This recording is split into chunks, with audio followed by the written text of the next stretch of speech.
Hello everyone, this is Ansul Ansaraj Khare from CBSE Pur. First of all, I want to say thanks to you all for giving this much love and support to this channel CBSE Pur. और आपसे आशा है कि आगे भी आप इसी तरीके से इसको सपोर्ट करते रहोगे। चलिए चलते हैं अपने क्लास की ओर। तो आज की क्लास की हम बात करेंगे एक बहुत ही इंस्पिरेशनल थॉट के साथ, जो है आपके पास बुझी समा भी जल सकती है, तूफानों से कश्ती भी निकल सकती है, होके मायूस यूं ना अपने इरादे बदल, तेरी किस्मत कभी भी बदल सकती है, तेरी किस्मत कभी भी बदल सकती है। आई बात मेरे बच्चों समझ में? मतलब आपको मायूस नहीं होना है कि अभी तक जो सिलेबस मेरा छूटा हुआ है, अभी तक जो मेरा मैथ्स का सिलेबस नहीं हुआ है, ये मैं कैसे करूंगा, कैसे मैं पास करूंगा, कैसे मेरे अच्छे मार्क्स आएंगे, कैसे मेरा रिजल्ट 10th बोर्ड का अच्छा रहेगा। इस सब के लिए आपके लिए मायूस नहीं होना है। इस सब को सुधारने के लिए आपके पास एक मौका लेके आया है सीबीएसई पुर। तो इसको से साथ बने रहें, इससे जुड़े रहें और अपने रिजल्ट को एकदम जैसा आप चाहते हैं ना उस तरीके से अचीव कर सके। ओके, चलिए स्टार्ट करते हैं आज की अपनी क्लास। आज की क्लास हम स्टार्ट कर रहे हैं क्लास 10 मैथ सिलेबस का चैप्टर फर्स्ट रियल नंबर। बेटा चैप्टर स्टार्ट करने से पहले मैं आपको बता दूं, ये जो मटेरियल मैं आपके पास लेकर आया हूं और ये जो रिवीजन डोज मैं आपके पास लेकर आया हूं, ये अपने आप में एक कंप्लीट रिवीजन डोज है। इसको पढ़ने के बाद आपको कहीं और से पढ़ने की 1% भी रिक्वायरमेंट नहीं होगी। तो आप डेली बेसिस पे इन क्लासेस को अटेंड करते रहें और अपने रिवीजन को एक बूस्टर डोज देते रहें। ओके, सो स्टार्ट करते हैं आज की क्लास अपनी। और इस क्लास में हम पढ़ने वाले हैं रियल नंबर्स। तो फर्स्ट ऑफ ऑल मैं आपको बता दूं, रियल नंबर्स में अभी तक जो सिलेबस इंक्लूडेड था वो क्या था। तो बेटा रियल नंबर में हमने जो इंक्लूड करके रखा था according to the CBS, according to the syllabus given by the CBSE in the NCERT books and also uploaded on their site. अभी तक हमारे पास जो सिलेबस था उसमें उन्होंने ये सारी चीजें इन्वॉल्व करके रखी थी। उसमें इंट्रोडक्शन उन्होंने इन्वॉल्व करके रखा था, यूक्लिड डिवीजन लेमा उन्होंने इन्वॉल्व करके रखा था, fundamental theorem of arithmetic involve थी। फंडामेंटल थ्योरम ऑफ अर्थमेटिक के बाद रिविजिटिंग इरेशनल नंबर थे, revisiting rational number and their decimal expansion थे, एंड देन आफ्टर इस सबके लिए उन्होंने एक समरी प्रोवाइड की थी। बट जो सिलेबस हमारे 2022 और 23 सेशन में आने वाला है, उस सिलेबस में ऊपर वाले टॉपिक्स में से ये टॉपिक्स डिलीट कर दिए गए हैं। कौन से टॉपिक्स बेटा? यूक्लिड डिवीजन लेमा डिलीट हो गया है, decimal representation of rational number in terms of terminating and non terminating recurring decimals ये भी डिलीट हो गया है। और यदि इन दोनों टॉपिक्स को डिलीट कर दिया गया है तो इन पर बेस्ड एक्सरसाइजेस जो एनसीईआरटी बुक में गिवन थी, दैट इज एक्सरसाइज 1.1 एंड 1.4, ये भी बेटा क्या हो गई है? डिलीट हो गई है। क्लियर है? तो अभी हम देखें फाइनली हमारे पास इस सेशन के लिए सिलेबस बचा है वो है क्या। तो हमारे पास 2022-23 सेशन के लिए जो सिलेबस है उसमें हमारे पास केवल यही दो टॉपिक्स बचे हैं। एक हमारे पास है fundamental theorem of arithmetic, second हमारे पास है बेटा रिविजिटिंग इरेशनल नंबर। और on the basis of these two topics हमारी यदि देखा जाए तो सिलेबस में केवल दो ही एक्सरसाइजेस एनसीईआरटी की कवर हो रही हैं। एक हमारे पास है एक्सरसाइज 1.2 और सेकंड बेटा हमारे पास एक्सरसाइज 1.3। एक्सरसाइज को सॉल्व करने के लिए पहले हमें कुछ बातें जाननी होंगी, जिन बातों में सबसे पहले हमारे पास है बेटा रियल नंबर। खैर रियल नंबर मैं आपको जूनियर क्लासेस में ऑलरेडी पढ़ा चुका हूँ, रियल नंबर जूनियर क्लासेस में ऑलरेडी हम डिस्कस कर चुके हैं, बट एक बार फिर से मैं आपको एक शॉर्ट रिवीजन करा देता हूँ। सो रियल नंबर्स क्या होते हैं? तो मैंने आपको वहां पढ़ाया था numbers which on squaring, numbers which on squaring give positive value,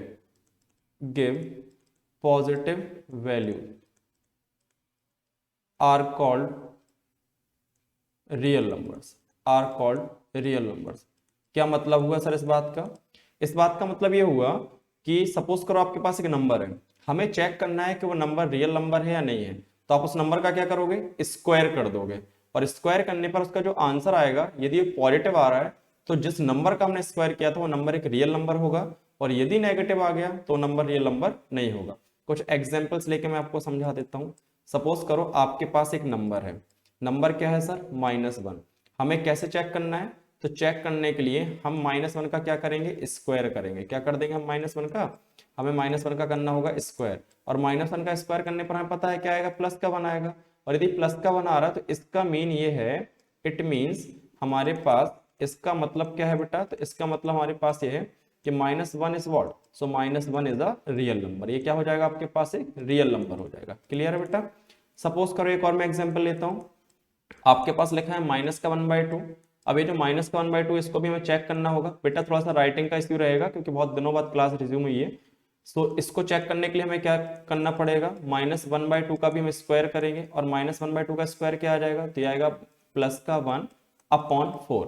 तो ये भी कैसा आ रहा है बेटा, पॉजिटिव आ रहा है। और यदि ये पॉजिटिव आ रहा है तो इसका मतलब भी क्या है, इसका मतलब भी हमारे पास ये रहेगा कि जिस नंबर का हमने स्क्वायर किया था, तुमने किसका स्क्वायर किया था, -1/2 का, वो क्या हो जाएगा बेटा, इज अ रियल नंबर, वो आपके पास कहलाएगा एक रियल नंबर। समझ आ गई बात।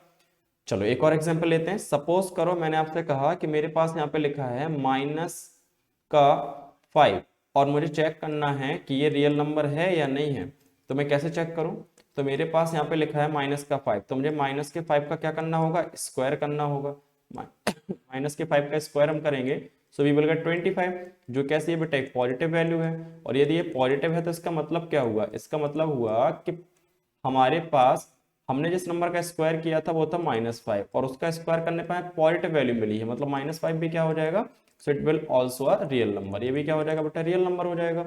चलो कुछ डेसिमल वाली बातें हम कर लें। सपोज करो आपको किसी ने दे रखा है 0.5, क्या देख रखा है 0.5, और इसको आपको चेक करना है कि ये जो 0.5 है रियल नंबर है कि नहीं है। तो अब 0.5 तो ऑलरेडी ही पॉजिटिव है, फिर भी इसका आप क्या कर दो स्क्वायर, और स्क्वायर करने पर हमें मिलेगा 0.25, जो भी क्या है बेटा पॉजिटिव है। और यदि पॉजिटिव है तो आप बोलोगे कि 0.5 is also a real number. बेटा ये भी क्या हो जाएगा, हमारे एक रियल नंबर हो जाएगा। क्लियर है बात आपको। अच्छा एक और एग्जांपल, सपोज करो मैंने आपको दे दिया √-1, क्या दे दिया मैंने आपको, √-1, और फिर मैं आपसे कह रहा हूँ चेक करो कि ये क्या रियल नंबर है। तो आप √-1 का भी क्या करने वाले हो, √-1 का भी आप कर देंगे बेटा स्क्वायर, क्या कर देंगे स्क्वायर।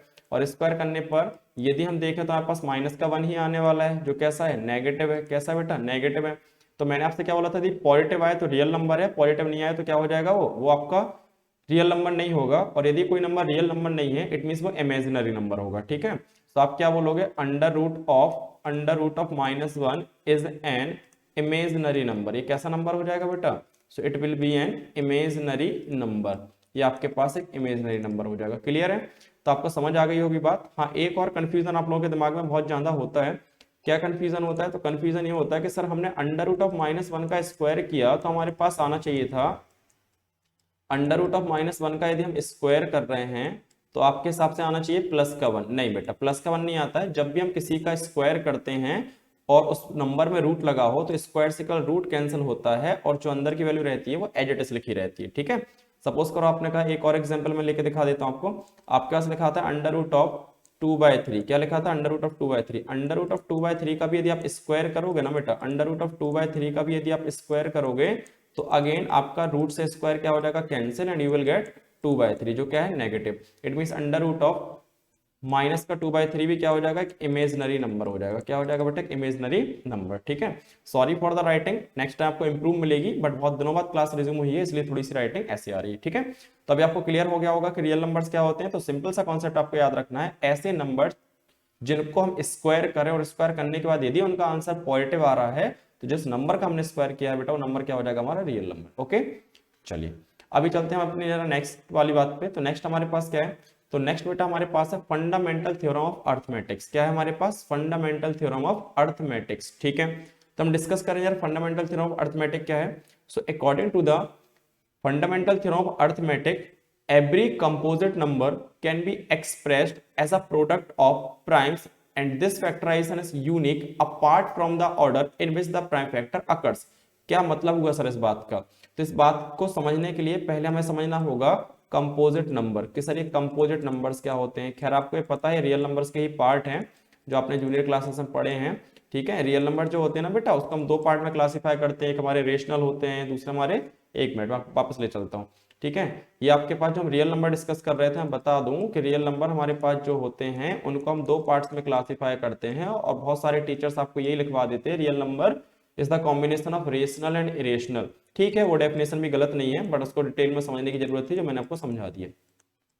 सो रियल नंबर में हमारे पास क्या आ जाते हैं, रेशनल नंबर्स आ जाएंगे, और दूसरा हमारे पास क्या आ जाते हैं बेटा, इरेशनल नंबर्स आ जाते हैं। जो आपने पढ़ रखा है कि क्या होते हैं रेशनल नंबर, क्या होते हैं इरेशनल नंबर, तो मैंने आपको डिटेल में पढ़ा रखा है। क्या पढ़ा रखा है, कि रेशनल नंबर में हम क्या कहेंगे, तो इसका जो फॉर्म रहेगा बेटा वो किस में रहेगा, एक डेफिनेशन में मैंने आपको ये लिखवाया था कि फॉर्म जो रहेगा P अपॉन Q का रहेगा और Q की वैल्यू कभी भी 0 के इक्वल नहीं रहेगी। दूसरा मैंने आपको लिखाया था कि इसका जो डेसिमल एक्सपेंशन होगा, इसका जो डेसिमल एक्सपेंशन होगा बेटा वो क्या होगा, तो वो भी मैंने आपको बताया था कि कैसा होगा, टर्मिनेटिंग होगा या फिर कैसा होगा, या फिर होगा नॉन टर्मिनेटिंग रिपीटिंग। क्या हो जाएगा, नॉन टर्मिनेटिंग रिपीटिंग। क्लियर है। तो यदि ये दो कंडीशन सेटिस्फाई हो रही है तो सारे नंबर्स क्या कहलाएंगे, रेशनल नंबर, और यदि ये कंडीशन सेटिस्फाई नहीं हो रही तो कहलाएंगे रेशनल नंबर। इट मींस हमारे पास जो रेशनल नंबर्स होते हैं बेटा ये किस फॉर्म में लिखे जाते हैं, तो ये P अपॉन Q के फॉर्म में नहीं लिखे जाते। इनमें भी Q नॉट इक्वल टू 0 रहेगा बट ये लिखे नहीं जाते हैं P अपॉन Q के फॉर्म में। और यदि इनमें हम डेसिमल एक्सपेंशन की बात करें, यदि हम इनमें डेसिमल एक्सपेंशन की बात करें तो बेटा इनका जो डेसिमल एक्सपेंशन होता है वो होता है नॉन टर्मिनेटिंग नॉन रिपीटिंग। क्या हो जाता है, नॉन टर्मिनेटिंग नॉन रिपीटिंग। ठीक है, क्या हो जाएगा, non terminating non repeating. Clear है बात आपको। ठीक है, तो ये कहलाते हैं आपके पास रियल नंबर के पार्ट जिनको हम बोलते हैं rational number, irrational number. Irrational number का तो फर्दर कोई क्लासिफिकेशन नहीं होता बट रेशनल नंबर का क्लासिफिकेशन होता है। रेशनल नंबर में क्या क्या आ जाते हैं, तो रेशनल नंबर में बेटा आपके पास ये सारे नंबर्स आ जाते हैं। जैसे हम बात करें हमारे पास नेचुरल नंबर रेशनल नंबर में आते हैं, होल नंबर इसी में आते हैं, इंटीजर्स इसी में आते हैं, फ्रैक्शंस आपके इसी में आते हैं। ठीक है, इसी में आपके प्राइम नंबर्स आ जाते हैं, इसी में आपके को प्राइम नंबर्स आ जाते हैं, इसी में आपके इवन नंबर्स आ जाते हैं, इसी में आपके ऑड नंबर्स आ जाते हैं। इट मींस वी कैन से जितने भी टाइप के मैक्सिमम नंबर्स आपको दिखते हैं सारे के सारे किसके अंडर में आते हैं, वो आते हैं आपके रेशनल नंबर के अंडर में। इरेशनल नंबर का बेटा कोई फर्दर क्लासिफिकेशन नहीं होता। तो अभी आपको ये भी क्लियर हो गया होगा कि रियल नंबर जो है उसमें रेशनल नंबर इरेशनल नंबर्स आते हैं। इरेशनल नंबर को हम P अपॉन Q के फॉर्म में नहीं लिख सकते हैं, इनका जो डेसिमल रिप्रेजेंटेशन होता है वो नॉन टर्मिनेटिंग नॉन रिपीटिंग होता है।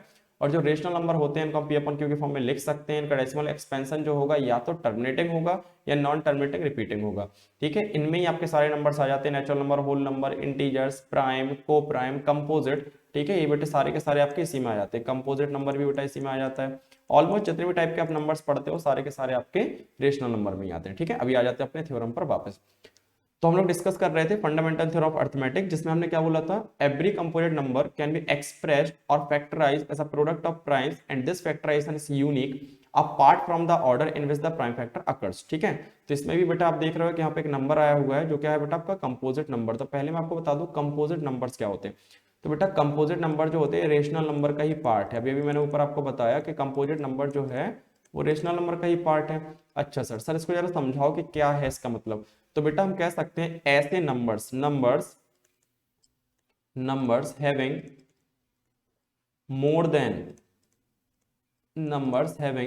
मोर देन टू फैक्टर्स, ऐसे नंबर्स जिनके दो से ज्यादा फैक्टर्स होते हैं वो कहलाते हैं कंपोजिट नंबर्स। ठीक है बेटा, वो क्या कहलाते हैं, वो कहलाते हैं composite numbers, are called composite numbers. ठीक है, तो ऐसे नंबर्स जिनके दो से ज्यादा फैक्टर्स होते हैं उनको कहते हैं कंपोजिट नंबर। एग्जांपल ले ले रहा हूँ, सपोज करो मैंने आपसे कहा कि मेरे पास एक नंबर है 2 और 2 के यदि हम बेटा फैक्टर्स देखें तो 2 के फैक्टर्स हमें क्या क्या मिलेंगे, तो फैक्टर्स का मतलब होता है जिससे 2 कंप्लीटली डिवाइड हो जाए।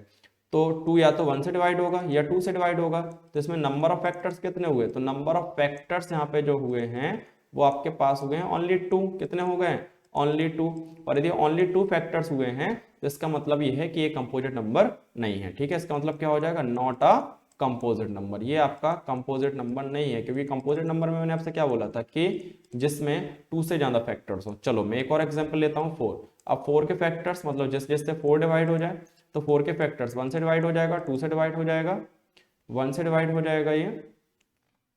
ठीक है बेटा, 2 से ये डिवाइड हो जाएगा और 4 से डिवाइड हो जाएगा। It means number of factors कितने हो गए इसके, तो नंबर ऑफ फैक्टर्स जो इसके हुए हैं वो हो गए हैं बेटा 3। और यदि 3 हो गए तो हम कह सकते हैं कि ये क्या है, it is a composite number. ये क्या हो जाएगा बेटा, एक कंपोजिट नंबर हो जाएगा। क्लियर है बात आपको। चलो एक और एग्जांपल लेके समझाता हूँ। तो मैंने यहाँ पे एक एग्जांपल ले लिया 12। 12 मतलब क्या, उसके भी फैक्टर्स हमें निकालने होंगे। तो उसके फैक्टर्स, तो 12 1 से डिवाइड हो जाएगा, 2 से हो जाएगा, 3 से हो जाएगा, 4 से हो जाएगा, 6 से हो जाएगा और 12 से हो जाएगा। तो नंबर ऑफ फैक्टर्स हमें दिख रहे हैं। तो नंबर ऑफ फैक्टर्स की यदि हम बात करें तो यहाँ पे जो आपके नंबर ऑफ फैक्टर्स हो गए बेटा वो 1 2 3 4 5 एंड 6 हो गए। और यदि नंबर ऑफ फैक्टर 6 हैं तो it will also be a composite number. ये भी क्या हो जाएगा आपका कंपोजिट नंबर। तो अभी ये बात तो समझ में आ गई होगी कि कंपोजिट नंबर का मीनिंग क्या होता है। अब आ जाते हैं अपने थ्योरम पर कि थ्योरम में क्या लिखा हुआ है। तो थ्योरम में बेटा ये बात लिखी हुई है कि हमारे पास जितने भी कंपोजिट नंबर्स होते हैं उनको हम एक्सप्रेस कर सकते हैं, उनको हम फैक्टराइज कर सकते हैं किसके प्रोडक्ट के फॉर्म में, प्राइम नंबर्स के प्रोडक्ट के फॉर्म में। और ये जो फैक्टराइजेशन रहेगा वो एक यूनिक फैक्टराइजेशन रहेगा। यूनिक का मतलब क्या है बेटा, तो यूनिक का मतलब ये है कि आपके अलग अलग नंबर्स जो रहेंगे या अलग अलग कंपोजिट नंबर्स जो रहेंगे उनके जो फैक्टर्स रहेंगे वो भी अलग अलग रहेंगे। ऐसा नहीं हो सकता है कि दो कंपोजिट नंबर्स के फैक्टर सेम हो, एक ना एक फैक्टर तो ऐसा होगा जो दोनों में अलग होगा। ठीक है, तो इसलिए यहाँ पे लिखा हुआ है कि ये जो फैक्टराइजेशन रहता है ये कैसा रहता है, ये यूनिक फैक्टराइजेशन रहता है। ठीक है, लेकिन apart from the order in which the prime factor occurs, लेकिन ऑर्डर से कोई मतलब नहीं है। ऑर्डर से कोई मतलब नहीं होने का मतलब क्या, जैसे मैंने आपसे कहा कि मेरे पास यहाँ पे मैंने एक नंबर लेके रखा था जो कंपोजिट था, क्या था बेटा 4। ठीक है, अब इसके मैंने जो फैक्टर्स लिखे हुए हैं वो मैंने लिखे होंगे 1,2,4। तो मैं चाहूँ तो इसको ऐसे भी लिख सकता हूँ 4,2,1। ऑर्डर से कोई सेंस नहीं बनता। ठीक है, तो ऑर्डर्स तो जो है वो अलग अलग हो सकते हैं लिखने के, कोई इसको 1,2,4 लिखेगा, कोई 2,4,1 लिखेगा, कोई 1,2,4 के जगह पे 4,2,1 लिख देगा। ठीक है, तो ऑर्डर डिफरेंट हो सकता है बट फैक्टर्स जो रहेंगे वो सेम रहेंगे। और दो कंपोजिट नंबर के फैक्टर कभी भी एक दूसरे से पूरे तरीके से मैच नहीं करेंगे। जैसे एग्जांपल देखो आप जरा, यहाँ पर हमारे पास एक कंपोजिट नंबर है 4, इसके फैक्टर्स क्या है बेटा, तो इसके फैक्टर हमारे पास है 4, 2, 1। दूसरा कंपोजिट नंबर क्या है बेटा 12 है, और 12 के यदि मैं फैक्टर्स देखूं तो क्या आ रहा है हमारे पास 1, 1, 2, 4 तो सेम आ रहे हैं, बट इसमें भी आप देखो 3, इसमें भी आप देखो, इसमें आप देखो जरा 6, इसमें आप देखो 12, ये कैसे हैं, ये डिफरेंट है, ये कैसे हैं, डिफरेंट है। ठीक है, बट अभी मैंने ये जो फैक्टर्स लिखे हैं ना इनको मैं और फैक्टराइज कर सकता हूं, और वो जो फैक्टराइजेशन आएगा वो किसके नंबर में, किसके फॉर्म में आ जाएगा, प्राइम नंबर्स के फॉर्म में। तो वो भी मैं आपको करके दिखाता हूँ, देखो जरा। ठीक है, तो सपोज करो मैंने आपसे कहा कि मेरे पास कोई नंबर है और वो नंबर है 20, क्या है 20। ठीक है, अब हमें इसके क्या करने वाले हैं, फैक्टर्स। तो फैक्टर करने के लिए आपने सबसे अच्छा मेथड सीखा था प्राइम फैक्टराइजेशन। ठीक है, कौन सा मेथड सीखा था आपने, प्राइम फैक्टराइजेशन। तो क्या है ये प्राइम फैक्टराइजेशन मेथड, तो बात करते हैं प्राइम फैक्टराइजेशन मेथड की। तो यदि मैं प्राइम फैक्टराइजेशन मेथड की बात करूं तो आपके पास ये कितना लिखा हुआ है 20, तो 20 के हम क्या करने वाले हैं, फैक्टर्स करने वाले हैं। ठीक है, ये कितना लिखा हुआ था आपके पास 20, तो 20 के हम क्या करते हैं, फैक्टर्स करते हैं। तो 20 के फैक्टर्स यदि मैं करूं तो 20 सबसे पहले 2 से डिवाइड होगा तो कितना आ जाएगा 10, फिर किससे होगा बेटा अगेन 2 से, तो कितना आ जाएगा 5, और फिर हम किससे कर सकते हैं 5 से, तो कितना आ गया हमारे पास आ गया 1। क्लियर है, तो यदि मैं बात करूं तो इसके जो फैक्टर्स आपके पास आए हैं वो फैक्टर्स क्या हैं, तो ये फैक्टर्स हमारे पास हैं 2। ठीक है, फिर है हमारे पास 2, और फिर हमारे पास क्या है 1। क्लियर, अच्छा जरा चेक करो कि क्या ये फैक्टर्स प्राइम नंबर्स हैं, तो जी हाँ 2 भी प्राइम नंबर है और 5 भी प्राइम नंबर है। तो इनको फैक्टर्स के जगह पे हम क्या लिख सकते हैं, इनको फैक्टर्स के जगह पे हम लिख सकते हैं प्राइम फैक्टर्स। क्या लिख सकते हैं बेटा, प्राइम फैक्टर्स। तो क्या होगा 2,2,5। क्लियर है, तो आपकी फंडामेंटल थ्योरम ऑफ अरिथमेटिक में भी यही लिखा हुआ है कि हर एक जो कंपोजिट नंबर होता है उसको एक्सप्रेस कर सकते हैं हम प्राइम नंबर्स के प्रोडक्ट के फॉर्म में। ये जो फैक्टराइजेशन होगा हर एक कंपोजिट नंबर के लिए अलग अलग होगा, लेकिन ऑर्डर कुछ भी हो सकता है। जैसे मैंने यहाँ पे लिखा हुआ है 2 × 2 × 5, आप लिख सकते थे इसको क्या बेटा 5 × 2 × 2। तो ऑर्डर तो वेरी कर सकता है बट प्राइम फैक्टराइजेशन जो रहेगा उसमें जो नंबर्स आएंगे, ठीक है, जैसे 2, 5 आ रहे हैं यहाँ पे, तो मेरे में भी 2, 5 आएंगे, आपके में भी 2, 5 आएंगे, अगले बंदे के में भी 2, 5 आएंगे। ठीक है, फैक्टराइजेशन चेंज नहीं हो सकता। और अलग अलग जो नंबर्स होते हैं बेटा उन अलग अलग नंबर्स में जो फैक्टर्स इन्वॉल्व होते हैं वो भी अलग अलग होते हैं। एक और मैं एग्जांपल ले लेता हूं, सपोज करो मैंने यहाँ पे ले लिया 18, क्या ले लिया बेटा 18 का हम प्राइम फैक्टराइजेशन करें तो यहाँ पे मैंने लेके रखा है 18 पहले किससे जाएगा बेटा 2 से, तो 9 आ जाएगा, फिर किससे जाएगा 3 से, तो 3 आ जाएगा, और फिर किससे जाएगा हमारे पास अगेन 3 से, तो फिर 1 आ जाएगा। क्या आ जाएगा 1 आ जाएगा। क्लियर है, तो आपके पास ये आ गया 1। क्लियर, तो यदि मैं आपसे कहूं इसके प्राइम फैक्टर्स क्या हुए, पहले आप चेक कर लो, ये नंबर्स प्राइम है, 2 भी प्राइम है, 3 भी प्राइम है, इसलिए हम क्या लिख रहे हैं उसको प्राइम फैक्टर्स। तो बेटा प्राइम फैक्टर्स जो आपके पास 18 के हुए हैं वो क्या है आपके पास, तो वो आपके पास है 2 × 3 × 3, और हम इसको क्या लिख सकते हैं, तो हम लिख सकते हैं 3 × 2 × 2। मतलब ऑर्डर कुछ भी हो सकता है बट प्राइम नंबर्स कैसे रहेंगे, सेम रहेंगे।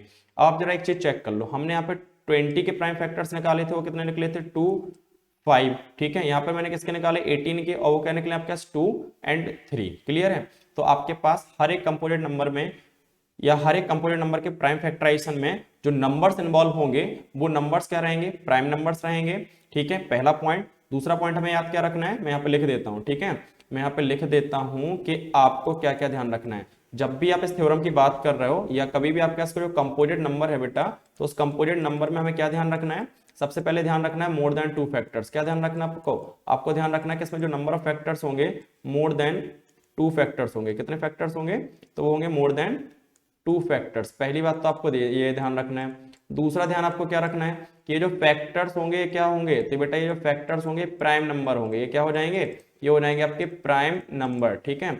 अच्छा, तीसरी बात हमें क्या ध्यान रखनी है, तो तीसरी बात हमें ये ध्यान रखनी है कि आपके पास ये जो प्राइम फैक्टराइजेशन रहेगा वो अलग अलग नंबर के लिए कैसा रहेगा, यूनिक रहेगा, ठीक है। प्राइम फैक्टराइजेशन जो रहेगा, प्राइम फैक्टराइजेशन जो रहेगा for different composite number, for different composite number, ठीक है, ये कैसा रहेगा, यूनिक रहेगा, मतलब सबका अपना अलग अलग रहेगा। ऑर्डर कुछ भी हो सकता है, ऑर्डर से हमें कोई लेना देना नहीं है, ठीक है।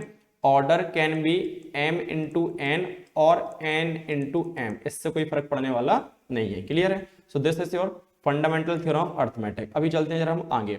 तो बेटा हमारे पास नेक्स्ट क्या है, तो इस चैप्टर में जो नेक्स्ट हमारे पास है वो आपके पास फंडामेंटल थ्योरम ऑफ अर्थमेटिक के बाद आपको मिलने वाला है एक रिलेशन, और ये रिलेशन किस किस के बीच में है, तो रिलेशन है एलसीएम और एचसीएफ। किसके बीच में है बेटा, एलसीएम एंड एचसीएफ। तो एलसीएम और एचसीएफ ऑलरेडी आपने छोटे क्लासेस में पढ़ रखा है, ठीक है। फिर भी उसके बारे में कुछ बात बतानी है, वो बताऊंगा मैं आगे, अभी तो नहीं, किसी शॉर्ट वीडियो में बनाकर डाल दूंगा। क्लियर है।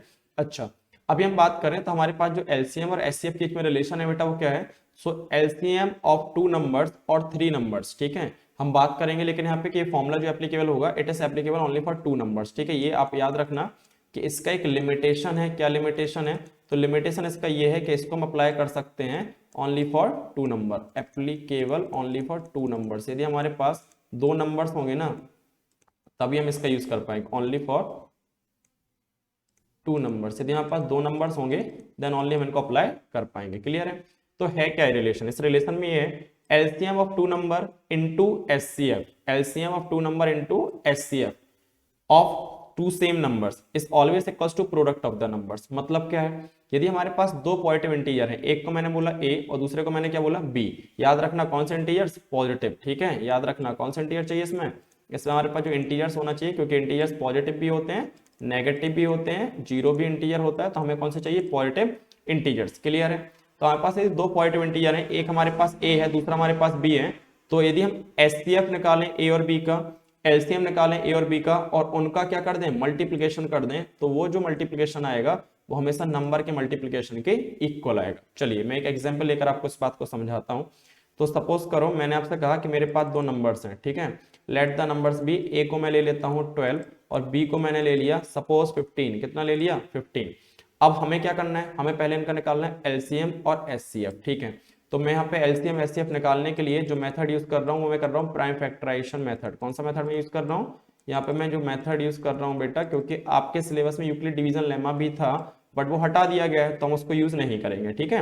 हम वो यूज करेंगे जो हमारे सिलेबस में है। तो प्राइम फैक्टराइजेशन हम यूज कर रहे हैं क्योंकि फंडामेंटल थ्योरम ऑफ अर्थमेटिक में प्राइम फैक्टराइजेशन की बात ऑलरेडी हम कर चुके हैं।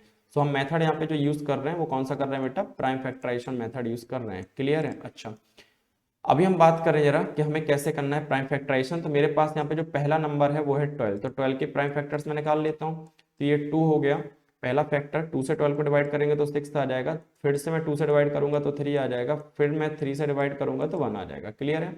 अच्छा जी, अभी जो दूसरा नंबर हमारे पास था वो क्या था बेटा, मैं आपसे बार बार कह रहा हूँ कि थोड़ा सा राइटिंग का इश्यू रहेगा, ठीक है। तो बस 1-2 वीडियोस में प्रॉब्लम होगी, उसके बाद सब सही हो जाएगा, ठीक है। 15 के प्राइम फैक्टर्स करूं तो 15 किससे डिवाइड हो जाएगा पता है, 3 से होगा, तो क्या आ जाएगा 5, और फिर हमारे पास ये 5 से। तो यदि मैं देखूं तो मेरे पास जो प्राइम फैक्टर्स आए हैं, ठीक है, मेरे पास जो प्राइम फैक्टर्स आ रखे हैं वो क्या आ रखे हैं, तो प्राइम फैक्टर्स हमारे पास जो हैं वो पहले किसके हैं बेटा, 12 के। तो 12 के प्राइम फैक्टर्स क्या हैं, तो 12 के प्राइम फैक्टर्स हैं 2 इंटू 2 इंटू 3, ठीक है। फिर हमारे पास क्या बेटा 15 के प्राइम फैक्टर्स क्या है, तो 3 इंटू 5, क्या है 3 इंटू 5।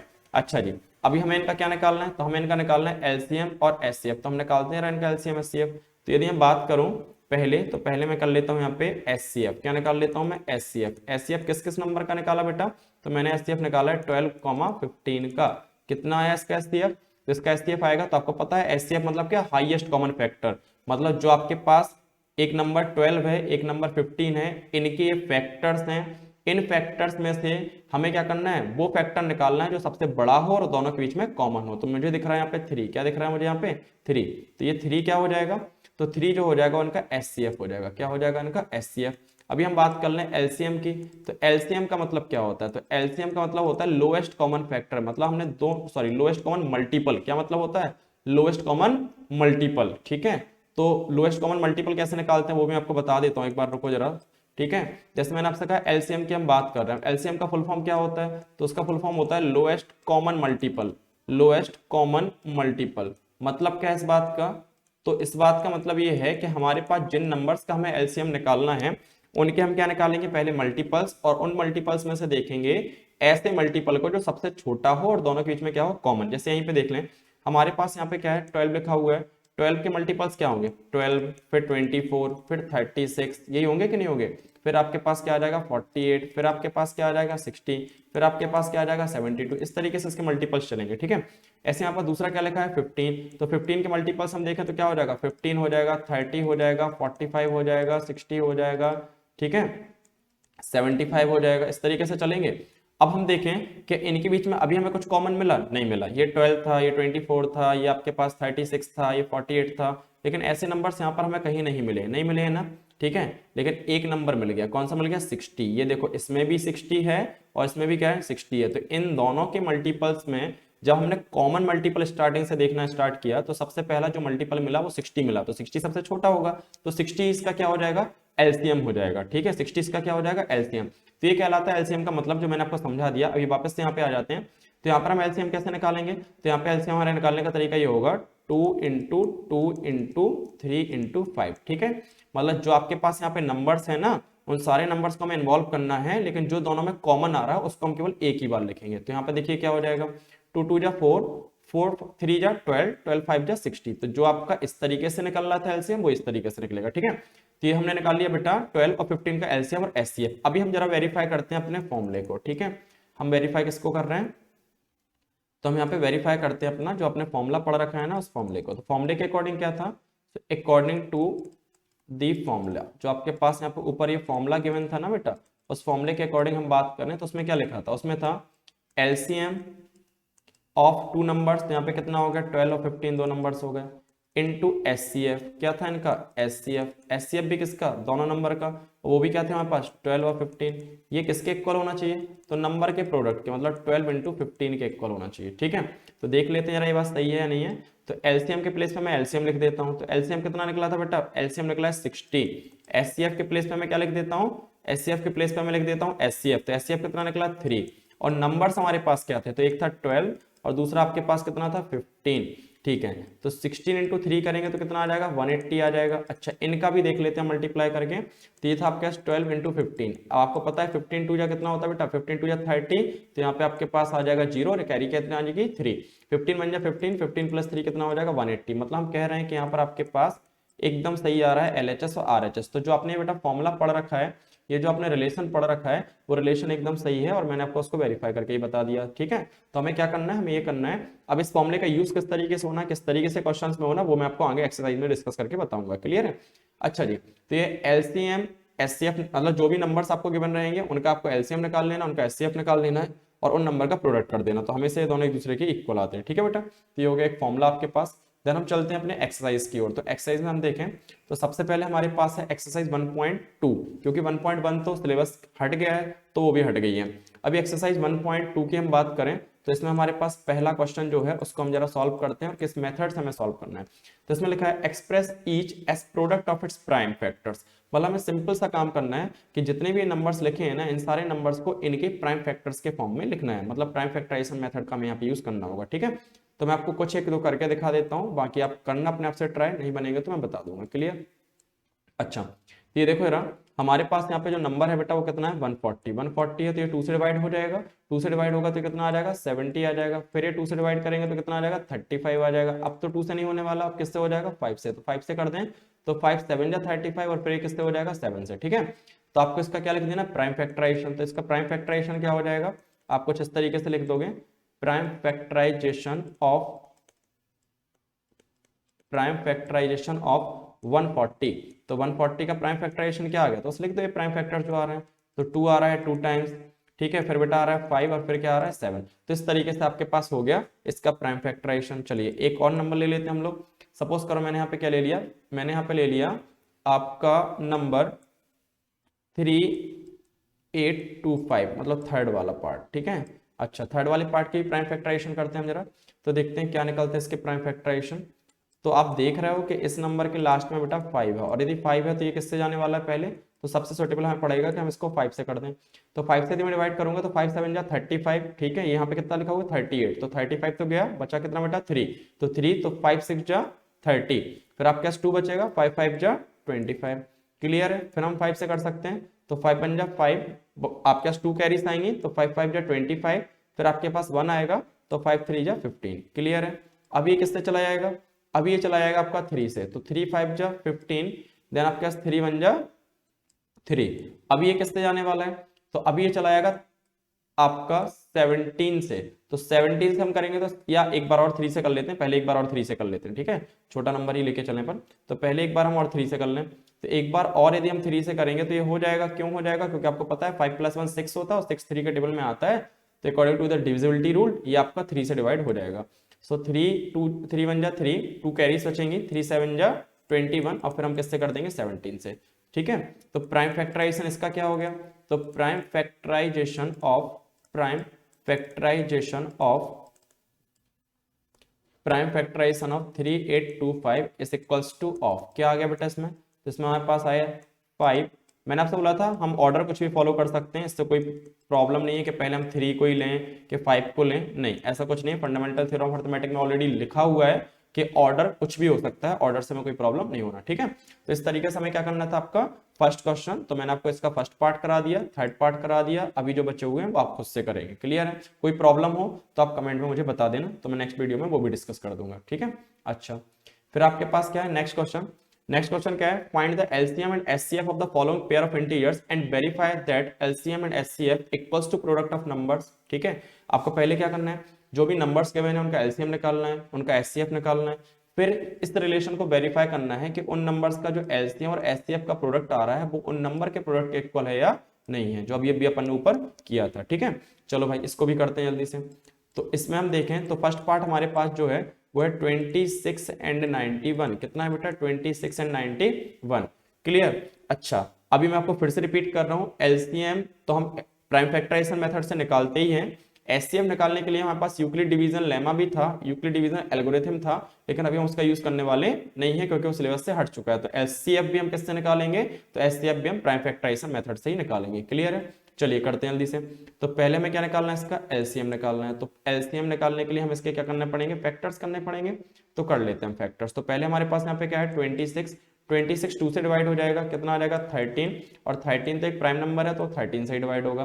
फिर हम बात कर लें तो हमारे पास दूसरा क्या है, तो दूसरा हमारे पास है 91, ठीक है। अब 91 को हम देखें तो 91 7 से डिवाइड हो जाएगा, तो पहले हम 7 से कर लेते हैं, 7 1 जा 7, 7 3 जा 21, और फिर किससे होगा बेटे 13 से होगा, तो ये हो गया हमारे पास दोनों के प्राइम फैक्टर्स, ठीक है। मैं यहाँ पे लिख देता हूँ प्राइम फैक्टराइजेशन ऑफ, ठीक है, प्राइम फैक्टराइजेशन ऑफ। तो आपके पास जो पहला नंबर था वो कौन सा था, वो था 26, तो 26 के प्राइम फैक्टर्स क्या निकले, तो ये निकले हैं 2 × 13।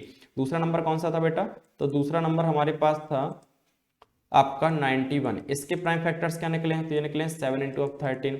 अब यदि हम देखें तो हमारे पास यहाँ पे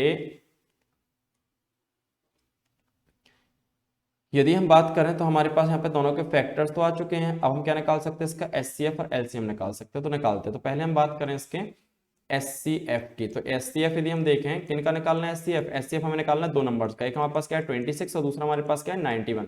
तो इनका एचसीएफ एचसीएफ मतलब हाईएस्ट कॉमन फैक्टर, तो वो कितना आ रहा है बेटा 13, कितना आ रहा है 13। अभी हम बात करें इनके एलसीएम की, और एलसीएम का मतलब क्या होता है, लोएस्ट कॉमन मल्टीपल, जो अब भी मैंने आपको एक्सप्लेन करके बताया। तो यहाँ पे हमें एलसीएम कैसे निकालना है, तो मैंने बोला था सारे नंबर को इन्वॉल्व करना है, मतलब सारे नंबर्स को ही हम यहाँ मल्टीप्लाई करेंगे, केवल जो कॉमन नंबर्स हैं उनको नहीं करेंगे। तो हमारे पास यहाँ पे क्या आ जाएगा 2 × 7 × 13, ठीक है। तो ये हो गया 2 × 7 14, 14 × 13, तो 13 4 जा 52, 5 कैरीस आ जाएगी, 13 1 जा 13, 13 + 5 करेंगे तो कितना हो जाएगा बेटा 18। तो ये आ गया हमारे पास एलसीएम और एचसीएफ। अभी हम करते हैं जरा रिलेशन को वेरीफाई, ठीक है।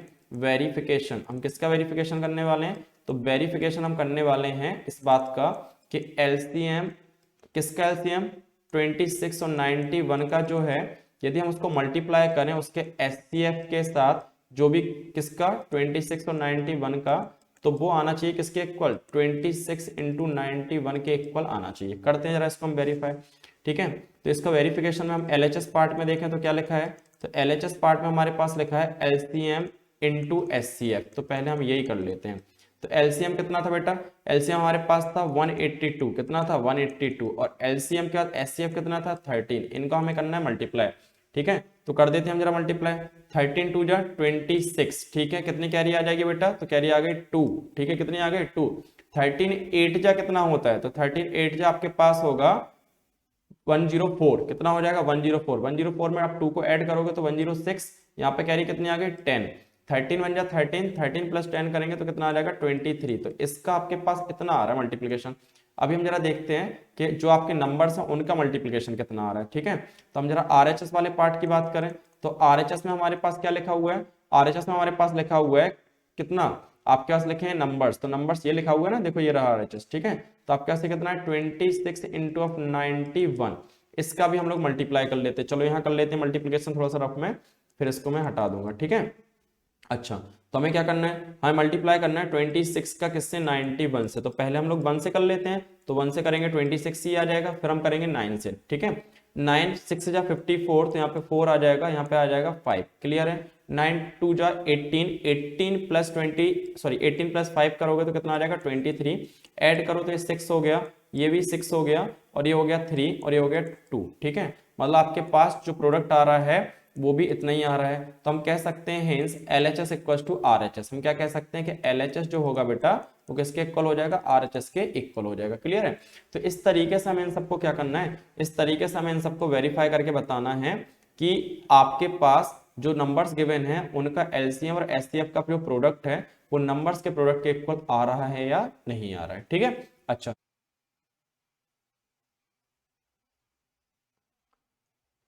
अभी करते हैं हम इसका नेक्स्ट पार्ट। तो नेक्स्ट पार्ट क्या है भाई?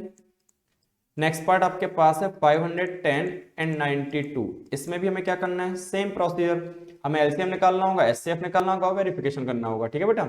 चलिए, तो अभी पहले हम क्या कर लेते हैं? पहले हम निकालते हैं इसके प्राइम फैक्टर्स। तो हमें किसके प्राइम फैक्टर्स निकालने हैं? 510। तो ये 2 से डिवाइड हो जाएगा, 2 2 जा 4, 2 5 जा 10, 1 कैरी फिर से बचेगी, तो अगेन 2 5 जा 10। अब ये किससे होगा? तो 3 से हो जाएगा।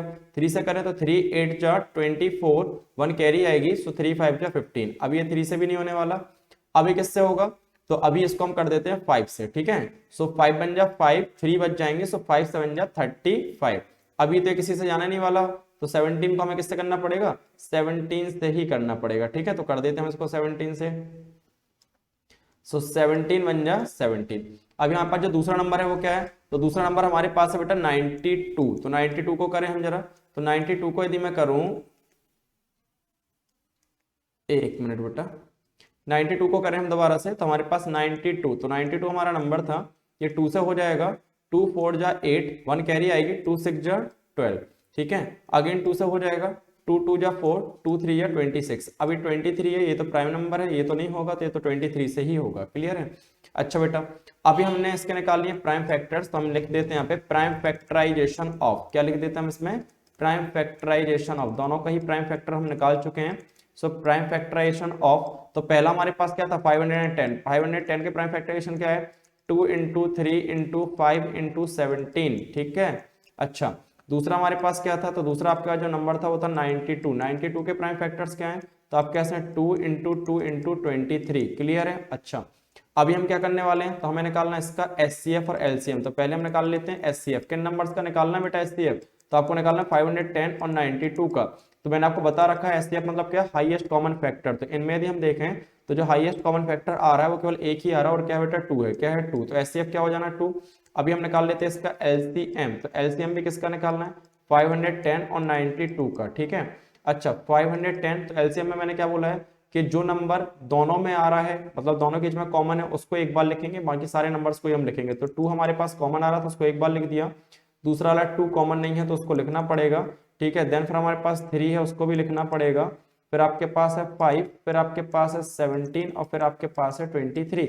सबको हमें ऐड करना, सॉरी मल्टीप्लाई करना होगा। तो 2 2 जा 4, 4 3 जा 12, 12 5 जा 60। तो ये कितना आ गया हमारे पास 60। इनटू में कितना हो गया बेटा 17 और इनटू में कितना है 23। कर लेते हैं इसको जरा मल्टीप्लाई। तो हमें यहाँ पे मल्टीप्लाई करना है किसको, हमें मल्टीप्लाई करना है 17 इंटू ऑफ 23 को, कर देते हैं। ठीक है, तो आप ये चाहो तो 17 से सीधे कर सकते हो, तो मैं इसको उल्टा लिख दूं, मैं इसको ऐसा लिख देता हूँ 23 इंटू ऑफ 17। ठीक है, सो 17 3 या 51, कैरी कितनी आ जाएगी 5, 17 2 जा 34, 34 प्लस 5 कर देंगे तो कितना हो जाएगा 39। कितना हो जाना बेटा 39। और इसमें हमें किसका मल्टीप्लाई करना है 60 का, तो जीरो तो जीरो रहेगा, 6 बन जा 6, 6 9 जा 54। ठीक है बेटा, 6 3 या 18, 18 प्लस 5 आप कर दोगे तो 23। कितना हो जाएगा 23। इट मीन हमारे पास क्या आ रहा है 2 3 4 6 0, ये एलसीएम आ गया। अभी हमें किस बात को वेरीफाई करना है उसको मैं लिख देता हूं, तो वेरिफिकेशन। सो वेरिफिकेशन में हमें क्या करके दिखाना है, तो वेरिफिकेशन हमें ये करके दिखाना है कि जो आपके पास इन नंबर्स हैं उन नंबर्स का एलसीएम, किस नंबर का एलसीएम 510 और 92 का, जब मल्टीप्लाई किया जाएगा एचसीएफ के साथ में। ठीक है, मतलब 510 और 92 का एचसीएफ लेना होगा, तो इनका जो मल्टीप्लिकेशन रहेगा वो नंबर्स के मल्टीप्लिकेशन के इक्वल रहेगा। ठीक है, करते हैं हम जरा इसको ही वेरीफाई। तो यहाँ पे हम देखें हमारे पास एलसीएम और एचसीएफ है एलएचएस में, और उन किस फॉर्म में है वो मल्टीप्लिकेशन के फॉर्म में। तो हमारे पास एलएचएस पार्ट क्या है बेटा एलसीएम इंटू एचसीएफ। ठीक है, क्या है एलसीएम इंटू एचसीएफ। सो कितना है भाई एलसीएम और एचसीएफ, एलसीएम हमारे पास आया था, ये लिखा हुआ है आपका 23,460, और आपके पास जो एचसीएफ आया था वो आया था 2। करो जरा मल्टीप्लाई, तो जीरो का जीरो ही रहने वाला है, 2 6 जा 12 हो जाएगा, 1 कैरी आएगी, 2 4 जा 8 प्लस 1 9 हो जाएगा, 2 3 जा 6 हो जाएगा, 2 2 जा 4 हो जाएगा। ठीक है, अच्छा जी, अभी हम निकाल लेते हैं इसका क्या, अभी हमें निकालना है इसका आरएचएस। तो आरएचएस निकाल लेते हैं हम। आरएचएस में हमारे पास क्या है, सो आरएचएस में हमारे पास है प्रोडक्ट ऑफ नंबर्स। क्या है बेटा प्रोडक्ट ऑफ नंबर्स। तो नंबर्स का हमें क्या करना है, हमें करना है नंबर्स को मल्टीप्लाई। तो नंबर्स हमारे पास क्या क्या थे, तो ये दिख रहे हैं आपको नंबर्स, नंबर है 510 और 92। ठीक है, तो ये हो गया 510 और ये 92, इनका भी हमें क्या करना है मल्टीप्लिकेशन करना है। समझ आ रही ना ये बात, मतलब एलएचएस में हमारे पास देखो क्या था, एलएचएस में हमारे पास था LCM of 510 and 92 into HCF, और आरएचएस में हमारे पास क्या था नंबर्स का मल्टीप्लिकेशन, मतलब 510 इंटू ऑफ 92। ठीक है, तो इसको भी हम लोग जरा कर ले रहे हैं। 510 इंटू 92 कितना आएगा, 510 का मल्टीप्लिकेशन बेटा हमें करना है 92 में, पहले 2 में करेंगे, ये 0 रहेगा, ये आपका 2 रहेगा, और 2 5 जा 10 हो गया।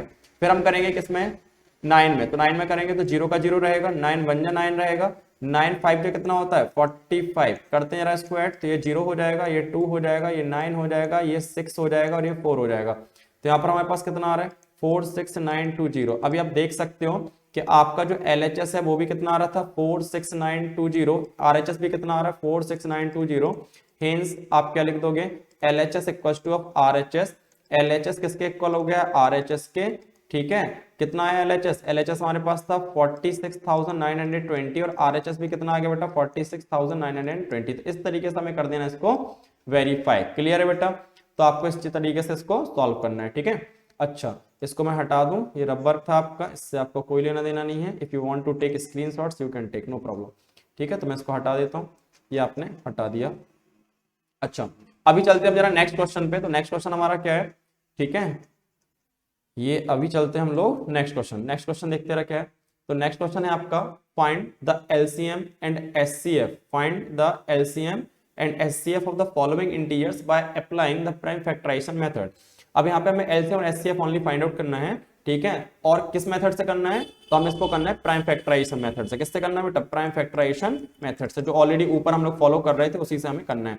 ठीक है, तो ये आपके पास पहला वाला पार्ट है आपका, मैं लिख दूं यहाँ पे फर्स्ट पार्ट। फर्स्ट पार्ट में नंबर्स हमारे पास है 12, हमारे पास है 15, हमारे पास है 21। सबके प्राइम फैक्टर्स करेंगे। सबसे पहले हम कर लेते हैं 12 के प्राइम फैक्टर्स। तो 12 2 से डिवाइड हो जाएगा तो ये 6 आ जाएगा, 2 से अगेन 6 भी हो जाएगा तो ये 3 आ जाएगा, और फिर हमारे पास आ जाएगा 3। तो ये आ गया 12 के प्राइम फैक्टर्स। ठीक है, फिर आपके पास क्या बेटा 15 के भी निकालना है, तो ये 3 से जाएगा, ये 5 आ जाएगा, और 5 बन जाए 5। तो ये आ गया आपके 15 के प्राइम फैक्टर। फिर आपके पास क्या है 21, तो 21 के ही प्राइम फैक्टर्स, तो ये 3 से आएगा तो 7 आ जाएगा, और 7 बन जाए 7। क्लियर है, यहाँ पे मैं लिख देता हूँ प्राइम फैक्टराइजेशन ऑफ। ठीक है, prime factorisation of so prime factorisation of किसका निकालना था भाई, तो आपको निकालना है 12 का। तो 12 का प्राइम फैक्टराइजेशन क्या हो जाएगा, 2 × 2 × 3। क्लियर है। फिर हमें किसका निकालना है, तो हमें निकालना है प्राइम फैक्टराइजेशन 15 का। तो 15 का प्राइम फैक्टराइजेशन क्या आ रहा है, तो यार आपके पास 3 × 5। फिर आपको निकालना है किसका, आपको निकालना है 21 का। 21 का प्राइम फैक्टराइजेशन कितना आ रहा है, तो यार 3 × 7 कितना आ रहा है बेटा, 3 × 7। क्लियर। अभी हमें क्या निकालना है इसका एलसीएम, तो एलसीएम निकाल देते। किस किस का एलसीएम निकालना है, 12, 15, 17। ठीक है, तो एलसीएम देखे रहा है, एलसीएम हमारे पास क्या आ रहा है, तो एलसीएम बेटा आपके पास आएगा इसका, मैंने आपको बोला था जो कॉमन नंबर होंगे उनको एक बार लिखना है, लेकिन जो रिपीट हो रहा है उनको हम रिपीट करना है। ठीक है, तो ऐसे हम इसमें देखें तो हमारे पास 2 तो कॉमन है नहीं, तो 2 को हम लिखेंगे। दूसरा 2 भी कॉमन नहीं है, उसको हम लिखेंगे। बट हम देखें तो 3 तीनों में कॉमन आ रहा है, 3 तीनों में कॉमन आ रहा है, तो उसको आप एक बार ही लिखोगे। फिर आप 5 भी यहाँ पे लिखोगे और 7 भी आप यहाँ पे लिखोगे। ठीक है बेटा, ठीक है, ध्यान रखना जो आपके से 2 नहीं आ रहा है ना किसी में, केवल इसी में आ रहा है, तो दोनों 2 को आप लिखोगे। 3 तीनों में आ रहा है तो आप एक ही बार लिखोगे। ठीक है, तीनों में आना चाहिए, 2 नंबर है तो दोनों में आना चाहिए, और 3 नंबर के बने तो तीनों में आना चाहिए। ठीक है, और आपके पास 5 एक में ही आ रहा है तो आप लिखोगे उसको, 7 एक में आ रहा है तो लिखोगे। ठीक है, मतलब इट मींस, बस मेरे कहने का सेंस ये है कि कॉमन जो होगा तीनों में उसको आप अलग अलग नहीं लिखोगे, एक ही बार लिखोगे। कर देते इसका मल्टीप्लाई। सो 2 2 जा 4, 4 3 जा 12, 12 5 जा 60, 60 × 7 कितना करना है बेटा हमें, 60 × 7। सो 6 7 जा 42, तो आपके पास कितना हो जाएगा, 420। क्लियर। ये हमारे पास क्या आ गया इसका एलसीएम। अभी निकाल लेते हैं हम जरा इसका एचसीएफ। तो एचसीएफ में तो आपको पता ही है कि आपको क्या करना पड़ेगा, वो नंबर देखना पड़ेगा सबसे बड़ा हो और कॉमन हो। तो यहाँ पे देखें राम, हमारे पास इसका जो एचसीएफ आ रहा है बेटा वो कितना आ रहा है, 3 आ रहा है। कितना आ रहा है, 3 आ रहा है। क्लियर है। तो इस तरीके से आप क्या करने वाले हो, इन सारे नंबर्स का प्राइम फैक्टराइजेशन करने वाले हो। ठीक है, कर लेंगे। चलिए एक और मैं बता देता हूं आपको। ठीक है, फिर आप करिएगा अपने साइड से।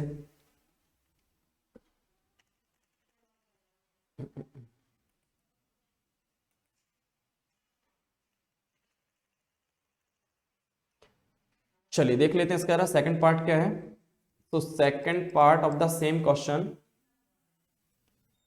so this is 17, 23, 29 all are prime numbers. ये सारे के सारे जो हमें दिख रहे हैं बेटा वो क्या है, प्राइम नंबर्स हैं। इनका तो बहुत जल्दी ही हो जाना है, कर लेते हैं हम लोग जल्दी से। तो हम लोग बात करें तो सबसे पहले बेटा हमारे पास है 17। ठीक है, हमारे पास क्या है 17। 17 के प्राइम फैक्टर्स आप क्या ही निकालोगे। ठीक है, 17 के प्राइम फैक्टर्स तो सीधे सीधे क्या आ जाएंगे, तो मैं ही निकाल देता हूँ। 17 के प्राइम फैक्टर्स आपके पास सीधे सीधे आ जाना है 17 × 1। ठीक है, तो ये आ गया। फिर आपके पास दूसरा क्या है, तो दूसरा आपके पास है 23। 23 के प्राइम फैक्टर्स हम क्या निकालने वाले हैं, तो ये भी प्राइम नंबर है, तो ये आ जाएगा 23 इंटू। ठीक है, यहाँ पर हम देखें 29, तो 29 भी एक प्राइम नंबर है, तो इसका भी क्या आ जाएगा 29 × 1। इट मीन्स हमारे पास प्राइम फैक्टराइजेशन क्या आ रहा है, सो प्राइम फैक्टराइजेशन ऑफ सारे नंबर्स के ही निकालेंगे हम लोग। सो प्राइम फैक्टराइजेशन ऑफ पहले कितना है 17, तो 17 का कितना हो गया 17 × 1। फिर आपके पास क्या है, तो फिर आपके पास जो नंबर है वो है 23, उसका कितना हो जाएगा 23 × 1। फिर आपके पास क्या है, तो फिर आपके पास है 29, 29 का कितना हो जाएगा 29 × 1। देयरफॉर यदि हम देखें तो हमारे पास यहाँ पे एचसीएफ कितना हो रहा है, तो एचसीएफ यदि हम तीनों नंबर्स का देखें 17। ठीक है, यदि मैं एचसीएफ तीनों नंबर का देखता हूँ तो मेरे पास यहाँ पे नंबर्स क्या हैं, तो नंबर्स हैं 17, 23 और ये 29। क्लियर बेटा। तो इसका एचसीएफ देखो, इनके बीच में कॉमन क्या आ रहा है, तो कॉमन केवल बेटा 1 आ रहा है, तो एचसीएफ क्या हो जाएगा 1। फिर हमें क्या निकालना है इनका एलसीएम, तो एलसीएम निकालना है तो कॉमन कुछ भी नहीं आ रहा है, तो भाई तीनों को हमें करना होगा मल्टीप्लाई। तो हमें किस किस को मल्टीप्लाई करना होगा, तो हमें मल्टीप्लाई करना होगा 17 × 23 × 29। तो अभी हम कर लेते हैं इसका मल्टीप्लिकेशन। तो मल्टीप्लिकेशन हमें करना है बेटा 23 × 17 का। तो 17 3 हमें पता है, 17 3 कितना होता है बेटा 51। ठीक है, 17 2 जा 34, 34 + 5 हम कर देंगे तो कितना हो जाएगा आपका 39। ठीक है, तो आपके पास अभी कितना आ गया, तो आपके पास अभी आ गया है 391, और इसमें हम मल्टीप्लाई करने वाले हैं किसका बेटा 29 का। जल्दी से इसको भी कर लेते हैं हम लोग। तो आपको मल्टीप्लाई करना है 391 में 29 का। तो पहले 9 का कर लें, तो 9 का करेंगे तो 9 1 जा 9, 9 9 जा 81। आपके पास कैरीज कितनी आ जाएंगी 81 का 8 आ जाएगा। क्लियर है। अच्छा 9 3 या 27, 27 + 8 हमें करना है तो 35 हो जाएगा। क्लियर है बेटा। अच्छा अभी हम करेंगे किससे मल्टीप्लाई, तो अभी हमें करना है 2 से मल्टीप्लाई। किससे मल्टीप्लाई करना है 2 से, तो 2 से मल्टीप्लाई करें तो 2 1 जा 2, 2 9 जा 18, 1 क्या आ जाएगी कैरी, 2 3 या 6 प्लस 1 7। क्लियर है।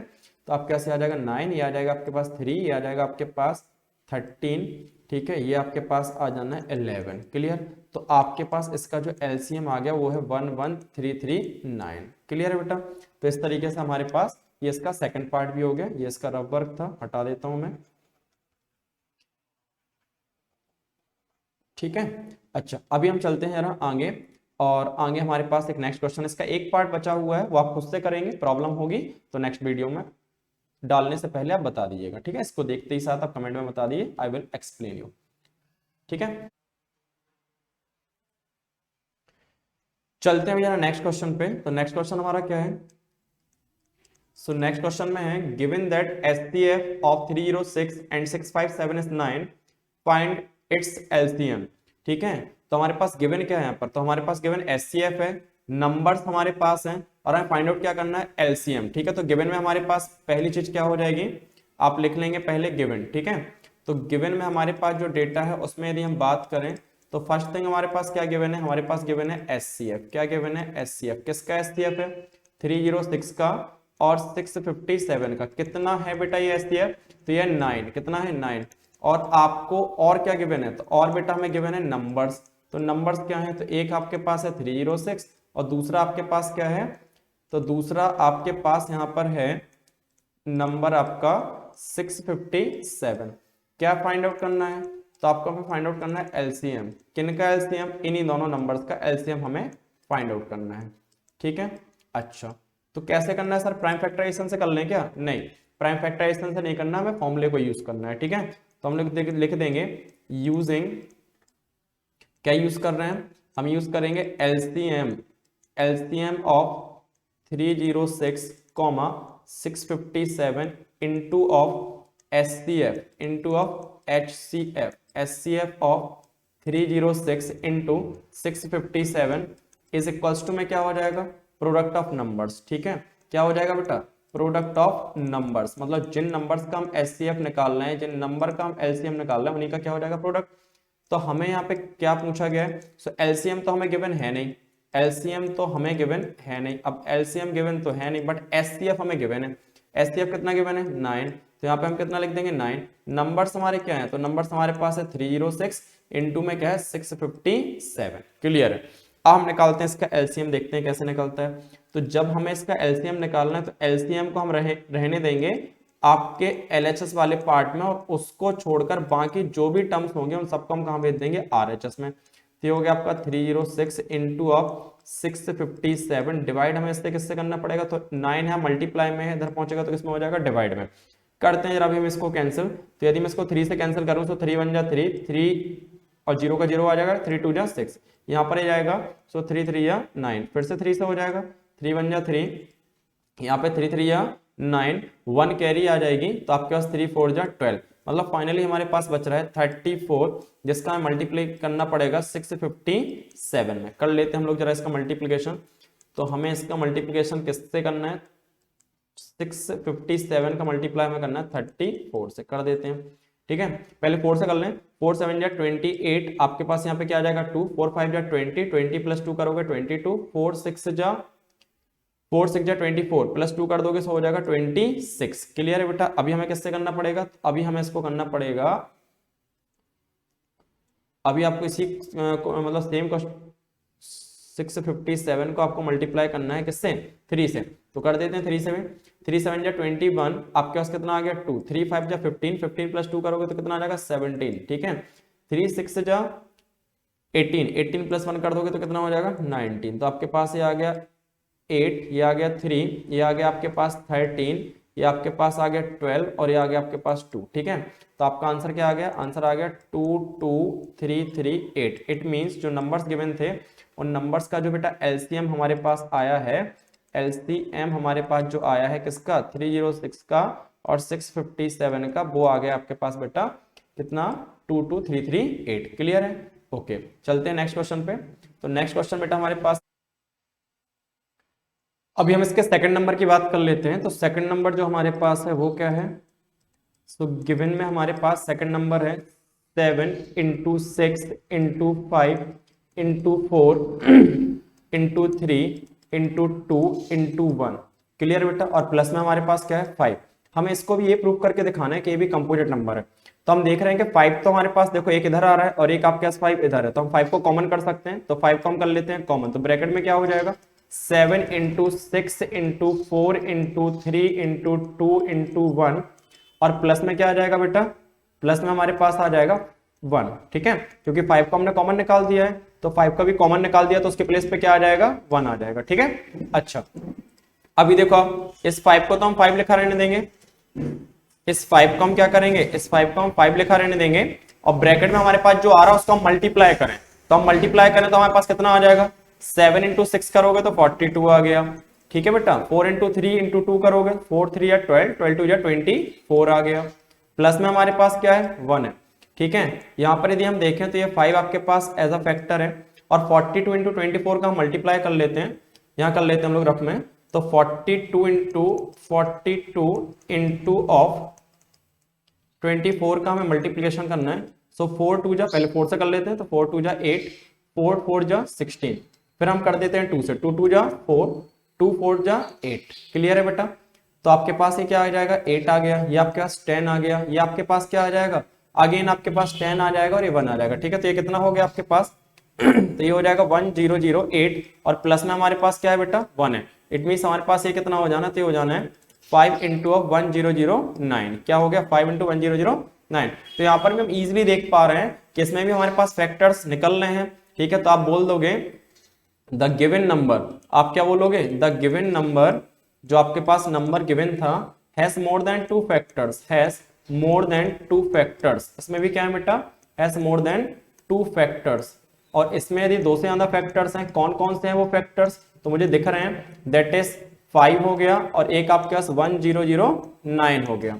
ठीक है, और यदि इसमें मोर देन 2 फैक्टर्स हैं therefore it is a composite number, therefore it is a composite number. तो ये भी आपने प्रूव कर दिया कि ये क्या है आपका कंपोजिट नंबर है। क्लियर है।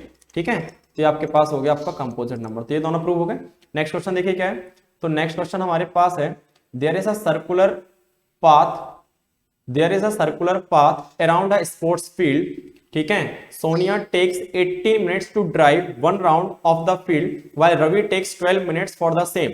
Suppose they both starts at the same point and at the same time and go in the same direction. After how many minutes will they meet again at the starting point? तो बेटा हमारे पास जो ये question है theoretical question है, but इसका जो basis है या तो इसमें हमें क्या निकालना होगा, या तो हमें इसमें एलसीएम फाइंड आउट करना होगा या फिर हमें इसमें निकालना होगा।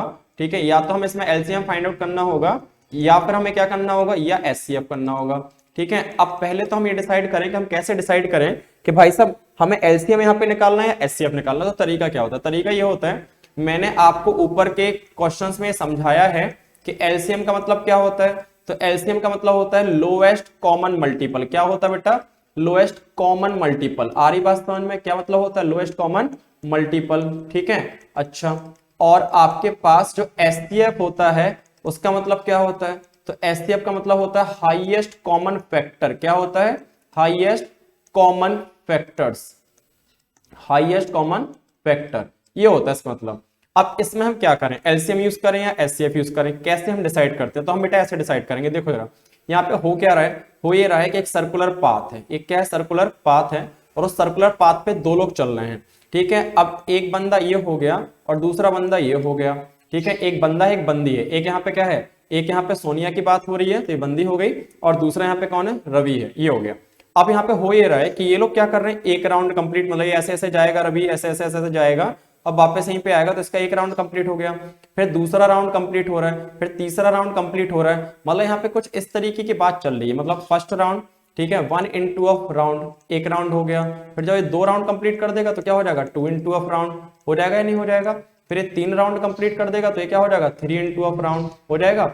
ऐसे सेम केस किसके साथ चल रहा होगा, ऐसे 4 इंटू ऑफ राउंड, ऐसा सेम केस किसके साथ चल रहा होगा, तो सेम केस चल रहा होगा जो रवि के, ये बात हमने किसकी कर ली रवि की, ऐसे सेम कहानी किसके साथ में चल रही होगी, सोनिया के साथ में भी चल रही होगी। तो ये 1 इंटू राउंड का मतलब क्या है, तो 1 इंटू राउंड का मतलब ये है कि हम राउंड्स के क्या निकाल रहे हैं, हम राउंड्स के निकाल रहे हैं मल्टीपल। क्या निकाल रहे हैं बेटा हम राउंड के, तो हम राउंड के यहाँ पे निकाल रहे हैं मल्टीपल्स। और जब भी हम मल्टीपल्स की बात करते हैं ठीक है, हम क्या निकाल रहे हैं मल्टीपल्स की, और मल्टीपल्स की बात करते हैं तो हमारे दिमाग में क्या आना चाहिए, एलसीएम आना चाहिए। अब क्वेश्चन में क्या कहा गया है, क्वेश्चन में ये कहा गया है कि यहाँ पर देखो आपके पास जो सोनिया है वो भी राउंड कवर कर रही है, मतलब वो भी अपने राउंड्स के मल्टीपल कर रही है, रवि भी अपने राउंड का क्या कर रहा है, मल्टीपल कर रहा है। अब इनने बोला after how many minutes will they meet again at the starting point, कितने मिनट के बाद दोनों जो है ना वो स्टार्टिंग पॉइंट पर मिलेंगे। तो हमें क्या निकालना पड़ेगा, पहला वो पॉइंट निकालना पड़ेगा जहां पर ये लोग मिलेंगे, और यदि पहला निकालना है तो मतलब क्या होगा, लोएस्ट। क्या मतलब होगा, लोएस्ट। तो ये दोनों अपने अपने तरीके से जो सर्कल है उसके मल्टीपल्स बना रहे थे, राउंड के मल्टीपल्स बना रहे थे, और उनमें से हमें निकालना है वो मल्टीपल जिसमें दोनों जो हैं वो पहली बार मिल रहे हो। मतलब हमें क्या निकालना पड़ेगा, हमें निकालना पड़ेगा उसका लोएस्ट कॉमन मल्टीपल। क्या निकालना पड़ेगा, लोएस्ट कॉमन मल्टीपल। इन केसेस में कभी भी फैक्टर्स की बात नहीं होती है, क्योंकि एक ही चीज को दो लोग कंप्लीट कर रहे हैं, तो एक ही चीज को दो लोग कंप्लीट कर रहे हैं तो हमें वो चीज निकालनी है जो दोनों के बीच में कॉमन आए और सबसे पहले आए, इसीलिए हम क्या निकालेंगे, लोएस्ट कॉमन मल्टीपल। ठीक है बेटा, तो हमें इनका निकालना होगा एलसीएम। तो यहाँ पे हम एलसीएम निकाल देंगे। तो हमारे पास यहाँ पे जो नंबर्स हैं वो कौन कौन से हैं, तो आपको नंबर्स दिख रहे होंगे कौन कौन से नंबर्स यहाँ पे इन्वॉल्व हो रहे हैं। ठीक है, आपको नंबर्स यहाँ पे दिखाई दे रहे होंगे कौन से नंबर्स यहाँ पे इन्वॉल्व हो रहे हैं। तो पहले हम नंबर्स की बात कर लें और फिर हम उन नंबर्स का क्या निकाल देंगे, एलसीएम। तो यहाँ पे जो मुझे नंबर दिख रहा है, एक तो क्या दिख रहा है बेटा, 18 दिख रहा है, और एक क्या दिख रहा है, 12 दिख रहा है। ठीक है, तो आपके पास एक नंबर हो जाना है 18 और एक आपके पास क्या हो जाना है 12। इनका हमें निकालना है एलसीएम। एलसीएम निकालने के लिए पहले हमें क्या करना पड़ेगा, इनका प्राइम फैक्टराइजेशन कर देते हैं। तो मैंने पहले 18 लिखा हुआ, तो 18 का करते, तो आपको पता है 2 से जब 18 को आप डिवाइड करोगे तो 9 आ जाएगा। फिर हमें किससे करना होगा, 3 से करना होगा, तो 3 3 या 9 हो जाएगा, और फिर आपके पास 1 आ जाएगा। क्लियर है, तो ये इसके प्राइम फैक्टर्स आ गए। ऐसे हम किसके निकालेंगे, तो हमें निकालना है 12 के प्राइम फैक्टर्स। तो 12 के प्राइम फैक्टर्स क्या हो जाएंगे, पहले 6 आ जाएगा, फिर 2 से करेंगे तो 3 आ जाएगा, फिर आप 3 से करोगे तो 1 आ जाएगा। क्लियर है, तो ये इसके आ गए हमारे पास प्राइम फैक्टर्स। अभी आप क्या करो, प्राइम फैक्टराइजेशन लिख दो दोनों के। सो प्राइम फैक्टराइजेशन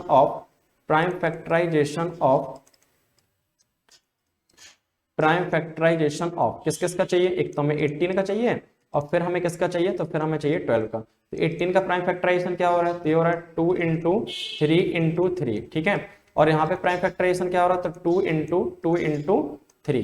क्लियर है, देयरफॉर इनका एलसीएम क्या हो जाएगा, तो एलसीएम ऑफ किस किस का निकालना है, तो 12 और 18 का निकालना है भाई। तो 12 और 18 का, तो अभी एलसीएम निकालने का तरीका मैंने आपको बताया था कि आपके पास जो चीज रिपीट हो रही है उसको दोबारा से नहीं लिखना है। तो यहाँ पे 2 को हम एक ही बार लेंगे क्योंकि दोनों में कॉमन आ रहा है, तो एक बार हमने 2 ले लिया, बट दूसरा 2 कॉमन नहीं आ रहा है तो उसको हम एक बार और लेंगे। 3 एक बार कॉमन आ रहा है तो उसको एक बार लेंगे, बट जो सेकंड 3 है वो आपका कॉमन नहीं आ रहा तो उसको भी हम ले लेंगे। ठीक है, तो यहाँ पर हमारे पास क्या हो जाएगा, 2 2 या 4, 4 3 या 12, 12 3 या 36। तो हमारे पास जो एलसीएम आ रहा है वो 36 आ रहा है। तो इसका मतलब क्या हुआ, देयरफॉर जो रवि और सोनिया है वो कितने मिनट बाद मिलेंगे, 36 मिनट्स बाद दोनों जो है वो मिलेंगे। ठीक है, therefore Ravi and Sonia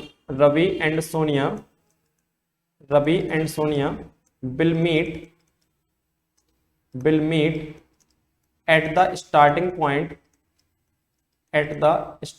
point after how many minutes, so after 36 minutes. Clear हो गई बेटा बात। तो ऐसे क्वेश्चंस में हम एलसीएम का यूज करते हैं। तो मैंने आपको कॉन्सेप्ट भी बता दिया कि किस तरीके से हम पता करेंगे, एलसीएम करना है, एचसीएफ करना है, और आंसर क्या आएगा वो भी आपका निकाल कर दे दिया। ठीक है, अभी हमारे पास आ जाती है नेक्स्ट एक्सरसाइज, और नेक्स्ट एक्सरसाइज जो हमारे पास है वो क्या है आपके पास, वो आपके पास है एक्सरसाइज 1.3। और इसमें हमें क्या करना है, तो मैंने आपसे बोला था कि इस बार हमारे पास सिलेबस में 2 टॉपिक्स हैं। क्या हैं, एक बार फिर से मैं आपको दिखा देता हूँ। तो यदि हम इन 2 टॉपिक्स की बात करें तो चलते हैं हम नीचे। तो ये देखो जरा, आपके पास क्या क्या थे टॉपिक्स। तो आपके पास एक टॉपिक तो था फंडामेंटल थ्योरम ऑफ अर्थमेटिक, तो आपकी एक एक्सरसाइज पूरी किससे निपट गई, फंडामेंटल थ्योरम ऑफ अर्थमेटिक, और दूसरी हमारे ये वाली एक्सरसाइज आपकी निपट गई है।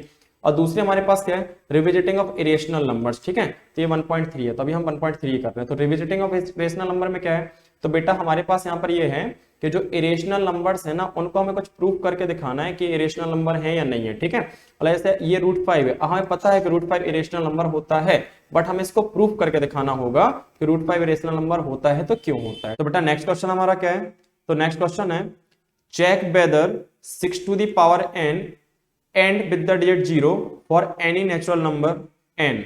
ठीक है बेटा, तो पहले मैं आपको क्वेश्चन को एक्सप्लेन करता हूं। ठीक है, पहले मैं क्या कर रहा हूं, मैं आपको क्वेश्चन को एक्सप्लेन कर रहा हूं कि क्वेश्चन में एक्चुअली मीनिंग क्या है। जब आपको क्वेश्चन समझ आएगा तब तो आप उसका सॉल्यूशन कर पाओगे ना। तो बेटा क्वेश्चन में वो ये कह रहे हैं कि हमारे पास यहाँ पे सबसे पहले हम देखें गिवन क्या है। तो गिवन हमारे पास है एक नंबर। ठीक है, क्या गिवन है बेटा, एक नंबर गिवन है। क्या है वो नंबर, तो नंबर आपके पास है 6 की पावर n, ठीक है, नंबर क्या है 6 की पावर n, और यहाँ पर आपसे कह रहे हैं वेयर n की वैल्यू क्या है, तो n बेटा एक नेचुरल नंबर है, और नेचुरल नंबर स्टार्ट कहाँ से होते हैं 1 2 3 4 5 एंड सो ऑन, क्लियर है। अच्छा, तो इनका कहना यह है कि हम 6 की पावर n में यदि n की वैल्यू 1 रखें तो कितना आएगा बेटा 6 आएगा, ठीक है। 6 की पावर n में n के प्लेस में 2 रख दूं तो कितना आएगा 36 आएगा। ऐसे 6 की पावर n में मैं n के प्लेस पे 3 रख दूं तो कितना आएगा 216 आएगा, आएगा कि नहीं आएगा। तो हम जब ये n की वैल्यूज रख रहे हैं तो जो नंबर्स हमारे पास आ रहे हैं उनकी लास्ट वाली डिजिट पर हमें फोकस करना है, क्योंकि इन्होंने बोला है can and with the digit 0, ठीक है, तो हमें एंड वाले डिजिट पे फोकस करना है। तो यहाँ पर एंड डिजिट कितनी आ रही है, तो यहाँ पर जो एंड वाली डिजिट आ रही है बेटा वो आपकी एंड डिजिट आ रही है 6, कितनी आ रही है 6। यहाँ पर भी यदि हम देखें तो एंड डिजिट यहाँ पे भी कितनी है 6 है, यहाँ पर भी हम देखें तो एंड डिजिट कितनी है 6 है। तो इनका क्वेश्चन है पूछना यही है कि n की वैल्यू ऐसे पहले 1 रखी तो 6 आया, 2 रखी तो 6 आया, 3 रखी तो 6 आया, क्या n की कोई ऐसी वैल्यू हो सकती है, उनका कहना क्या है, क्या n की कोई ऐसी वैल्यू हो सकती है जिसको हम 6 की पावर n में n के प्लेस पे रखें तो जो भी आंसर आए उसके लास्ट में जो डेट आए वो क्या है 0 है, वो क्या है 0 है, ये इनका क्वेश्चन है, ठीक है। अब जरा हम देखें इसका आंसर हम क्या लिखेंगे, तो आंसर को ही पहले मैं एक्सप्लेन कर रहा हूं और उसके बाद फिर मैं आपको एक सिंपल सी लैंग्वेज में इसका आंसर लिख कर दूंगा। तो देखो यार आंसर में मैं एक्सप्लेनेशन क्या दे रहा हूं, मैं आपको ये कह रहा हूं कि बेटा आप ये हमेशा के लिए याद रखो, यदि कोई भी नंबर हो यदि उसकी एंड डिजिट, ठीक है, यदि आप चाहते हो कि उसकी एंड डिजिट इट मींस हम कह सकते हैं उसकी वंस प्लेस, क्या बोलेंगे उसको हम वंस प्लेस, तो यदि उसकी वंस प्लेस की जो वैल्यू है वो आप 0 चाहते हो, क्या चाहते हो 0, तो यदि उसकी वंस प्लेस की वैल्यू आप 0 चाहते हो तो ये तो बिल्कुल श्योर सी बात है कि वो नंबर जो होगा वो क्या होगा, यदि किसी के लास्ट में क्या है, यदि किसी के लास्ट में 0 आप चाहते हो, ठीक है, तो वो नंबर जो होगा वो डिविजिबल बाय 10 होगा, क्या होगा वो होगा डिविजिबल बाय 10, क्लियर है।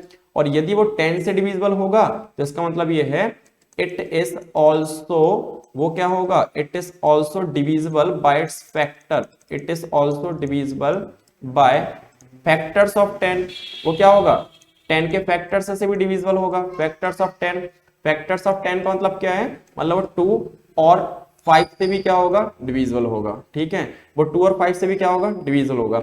मतलब हम सिंपल सा एक की पॉइंट्स पकड़ लें, क्या पकड़ लें हम की पॉइंट, तो हम सिंपल सा की पॉइंट बेटा ये पकड़ लें कि यदि हम चाहते हैं कि कोई नंबर 0 पर एंड हो, ठीक है, यदि हम क्या चाहते हैं if any number and with digit 0, यदि कोई नंबर है वो एंड हो रहा है किस डिजिट से, तो यदि कोई नंबर जो है वो एंड हो रहा है 0 पर विथ डिजिट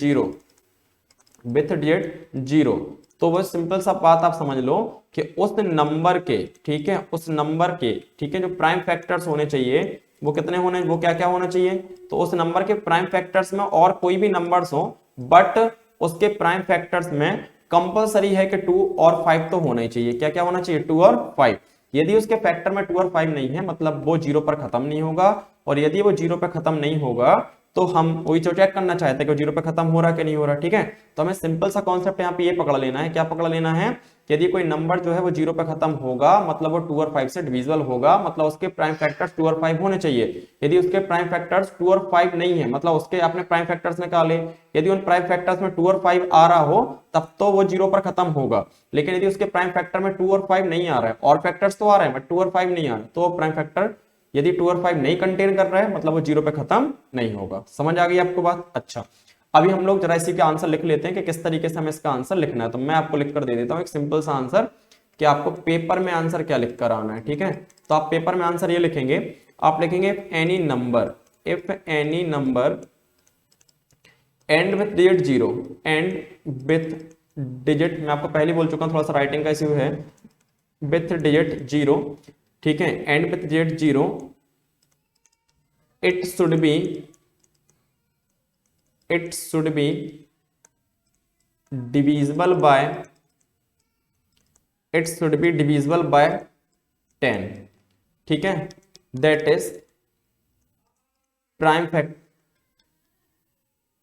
डिविजिबल बाय 10, ठीक है, and the number is also divisible by prime factors of 10, prime factors of 10, और prime factors of 10 that is 2 and 5, 2 and 5, clear. But prime factorisation of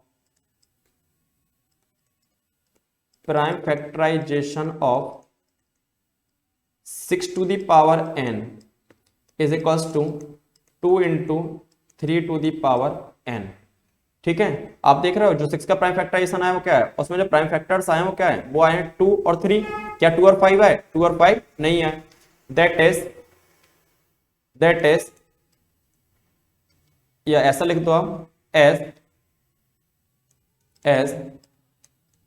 prime factorisation of 6 to the power n, 6 to the power n does not contains 2 and 5, therefore, या आप language में लिख रहे हो तो language ही लिखो, therefore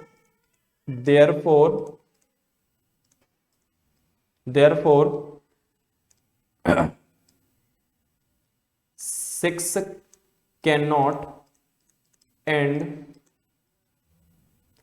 with the digit 0 for any value of n,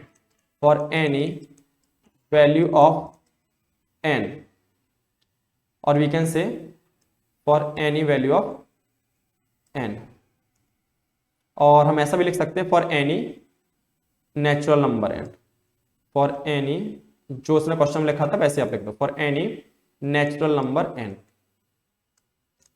for any natural number n, clear बेटा। So this will be your answer, ठीक है, ओके। चलते हैं हम जरा नेक्स्ट क्वेश्चन पे। तो नेक्स्ट क्वेश्चन है हमारा question number 6। Explain why 7 into 11 into 13 plus 13 and 7 into 6 into 5 into 4 into 3 into 2 into 1 plus 5 are composite numbers. तो कंपोजिट नंबर्स क्या होते हैं ये तो मैं ऑलरेडी आपको बता चुका हूं, ठीक है। अभी जब मैंने आपको फंडामेंटल थ्योरम ऑफ अर्थमेटिक्स पढ़ाई थी उस टाइम पे मैंने आपको कंपोजिट नंबर बहुत अच्छे तरीके से एक्सप्लेन कर दिए थे। तो इनने आपसे पूछा है कि ये जो हमारे पास दो गिवन नंबर्स हैं ये गिवन नंबर कंपोजिट नंबर क्यों हैं। तो हम इनको क्या प्रूफ करके दिखाएंगे, हम इनको ये प्रूफ करके दिखाएंगे कि यदि ये जो दो नंबर्स हैं इनके दो से ज्यादा फैक्टर्स निकले तो ये कंपोजिट होंगे, यदि इनके फैक्टर्स दो से ज्यादा नहीं निकले तो ये कंपोजिट नंबर्स नहीं होंगे। तो हम करते हैं पहले नंबर की बात।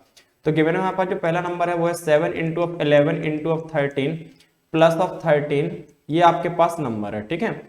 हमें इसमें दो फैक्टर्स निकालने हैं, यदि दो से ज्यादा फैक्टर्स आ गए तो ये कंपोजिट है, अदरवाइज से कंपोजिट नहीं होगा। जैसे 1 तो सबका फैक्टर होता ही है और नंबर भी खुद का फैक्टर होता है। तो नंबर एक्चुअली दो टाइप के होते हैं, एक हमारे पास क्या हो जाते हैं प्राइम नंबर्स, प्राइम नंबर्स में फैक्टर क्या होगा, एक तो 1 हो जाएगा, एक वो नंबर खुद हो जाएगा, और दूसरे क्या होते हैं कंपोजिट, और कंपोजिट में क्या होते हैं दो से ज्यादा फैक्टर्स होते हैं। तो हमें यहाँ पे यही प्रूफ करके दिखाना है कि 1 और ये नंबर खुद तो इसके फैक्टर हैं, लेकिन इसके अलावा भी यदि हमें एक दो फैक्टर्स मिल गए तो ये कंपोजिट नंबर हो जाएगा। तो यहाँ पे हम देख रहे हैं दोनों में 13 आ रहा है तो हम 13 को निकाल सकते हैं कॉमन। तो यहाँ से मैं 13 को निकाल देता हूँ कॉमन। तो ब्रैकेट में मेरे पास होगा 7 into of 11 और जो 13 चला गया उसके जगह पे आ जाएगा 1 और इस 13 की जगह पे आ जाएगा 1।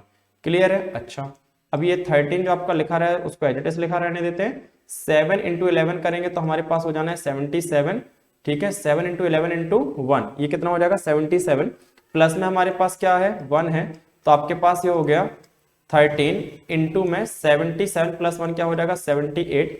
78 को भी हम फैक्टराइज कर सकते हैं, 13 6 जा होता है 78, ठीक है। 13 6 जा कितना हो जाता है 78, तो आपके पास ये हो गया 13 इंटू ऑफ 13 और 6 को हम क्या कर सकते हैं 2 into 3। तो हम देख रहे हैं कि यहाँ पर हमारे पास कितने फैक्टर्स आ गए हैं। तो यहाँ पर हम देखें तो एक फैक्टर हमारे पास 13 मिल गया है, मिल गया है 13 के नहीं मिल गया है। एक फैक्टर हमारे पास 2 मिल गया है, एक फैक्टर हमारे पास 3 मिल गया। इसका मतलब ये हुआ कि इस नंबर के तो हमारे पास बहुत सारे फैक्टर हैं। तो हम बोल देंगे, क्या बोल देंगे हम कि हमारे पास यहाँ पे जो गिवन नंबर था the given number has more than 2 factors. जो गिवन नंबर है उसमें हमारे पास नंबर ऑफ फैक्टर्स कैसे हैं, 2 से ज्यादा है। ठीक है, एक आपका 30 मिल रहा है, एक 2 मिल रहा है, एक 5 मिल रहा है। अब मैं लिख भी देता हूँ, दैट इज 2 है, 3 है, 13 है। क्लियर है, वो नंबर खुद भी होगा, होगा कि नहीं होगा, मोर देन 2 फैक्टर्स। ठीक है, more than 2 factors, therefore the given number has more than 2 factor, therefore it is a composite number.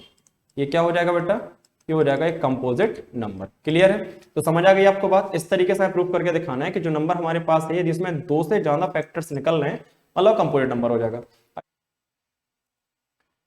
अभी हम इसके सेकंड नंबर की बात कर लेते हैं। तो सेकंड नंबर जो हमारे पास है वो क्या है, सो गिवन में हमारे पास सेकंड नंबर है 7 into 6 into 5 into 4 into 3 into 2 into 1। Clear बेटा, और प्लस में हमारे पास क्या है 5। हमें इसको भी ये प्रूव करके दिखाना है कि ये भी कंपोजिट नंबर है।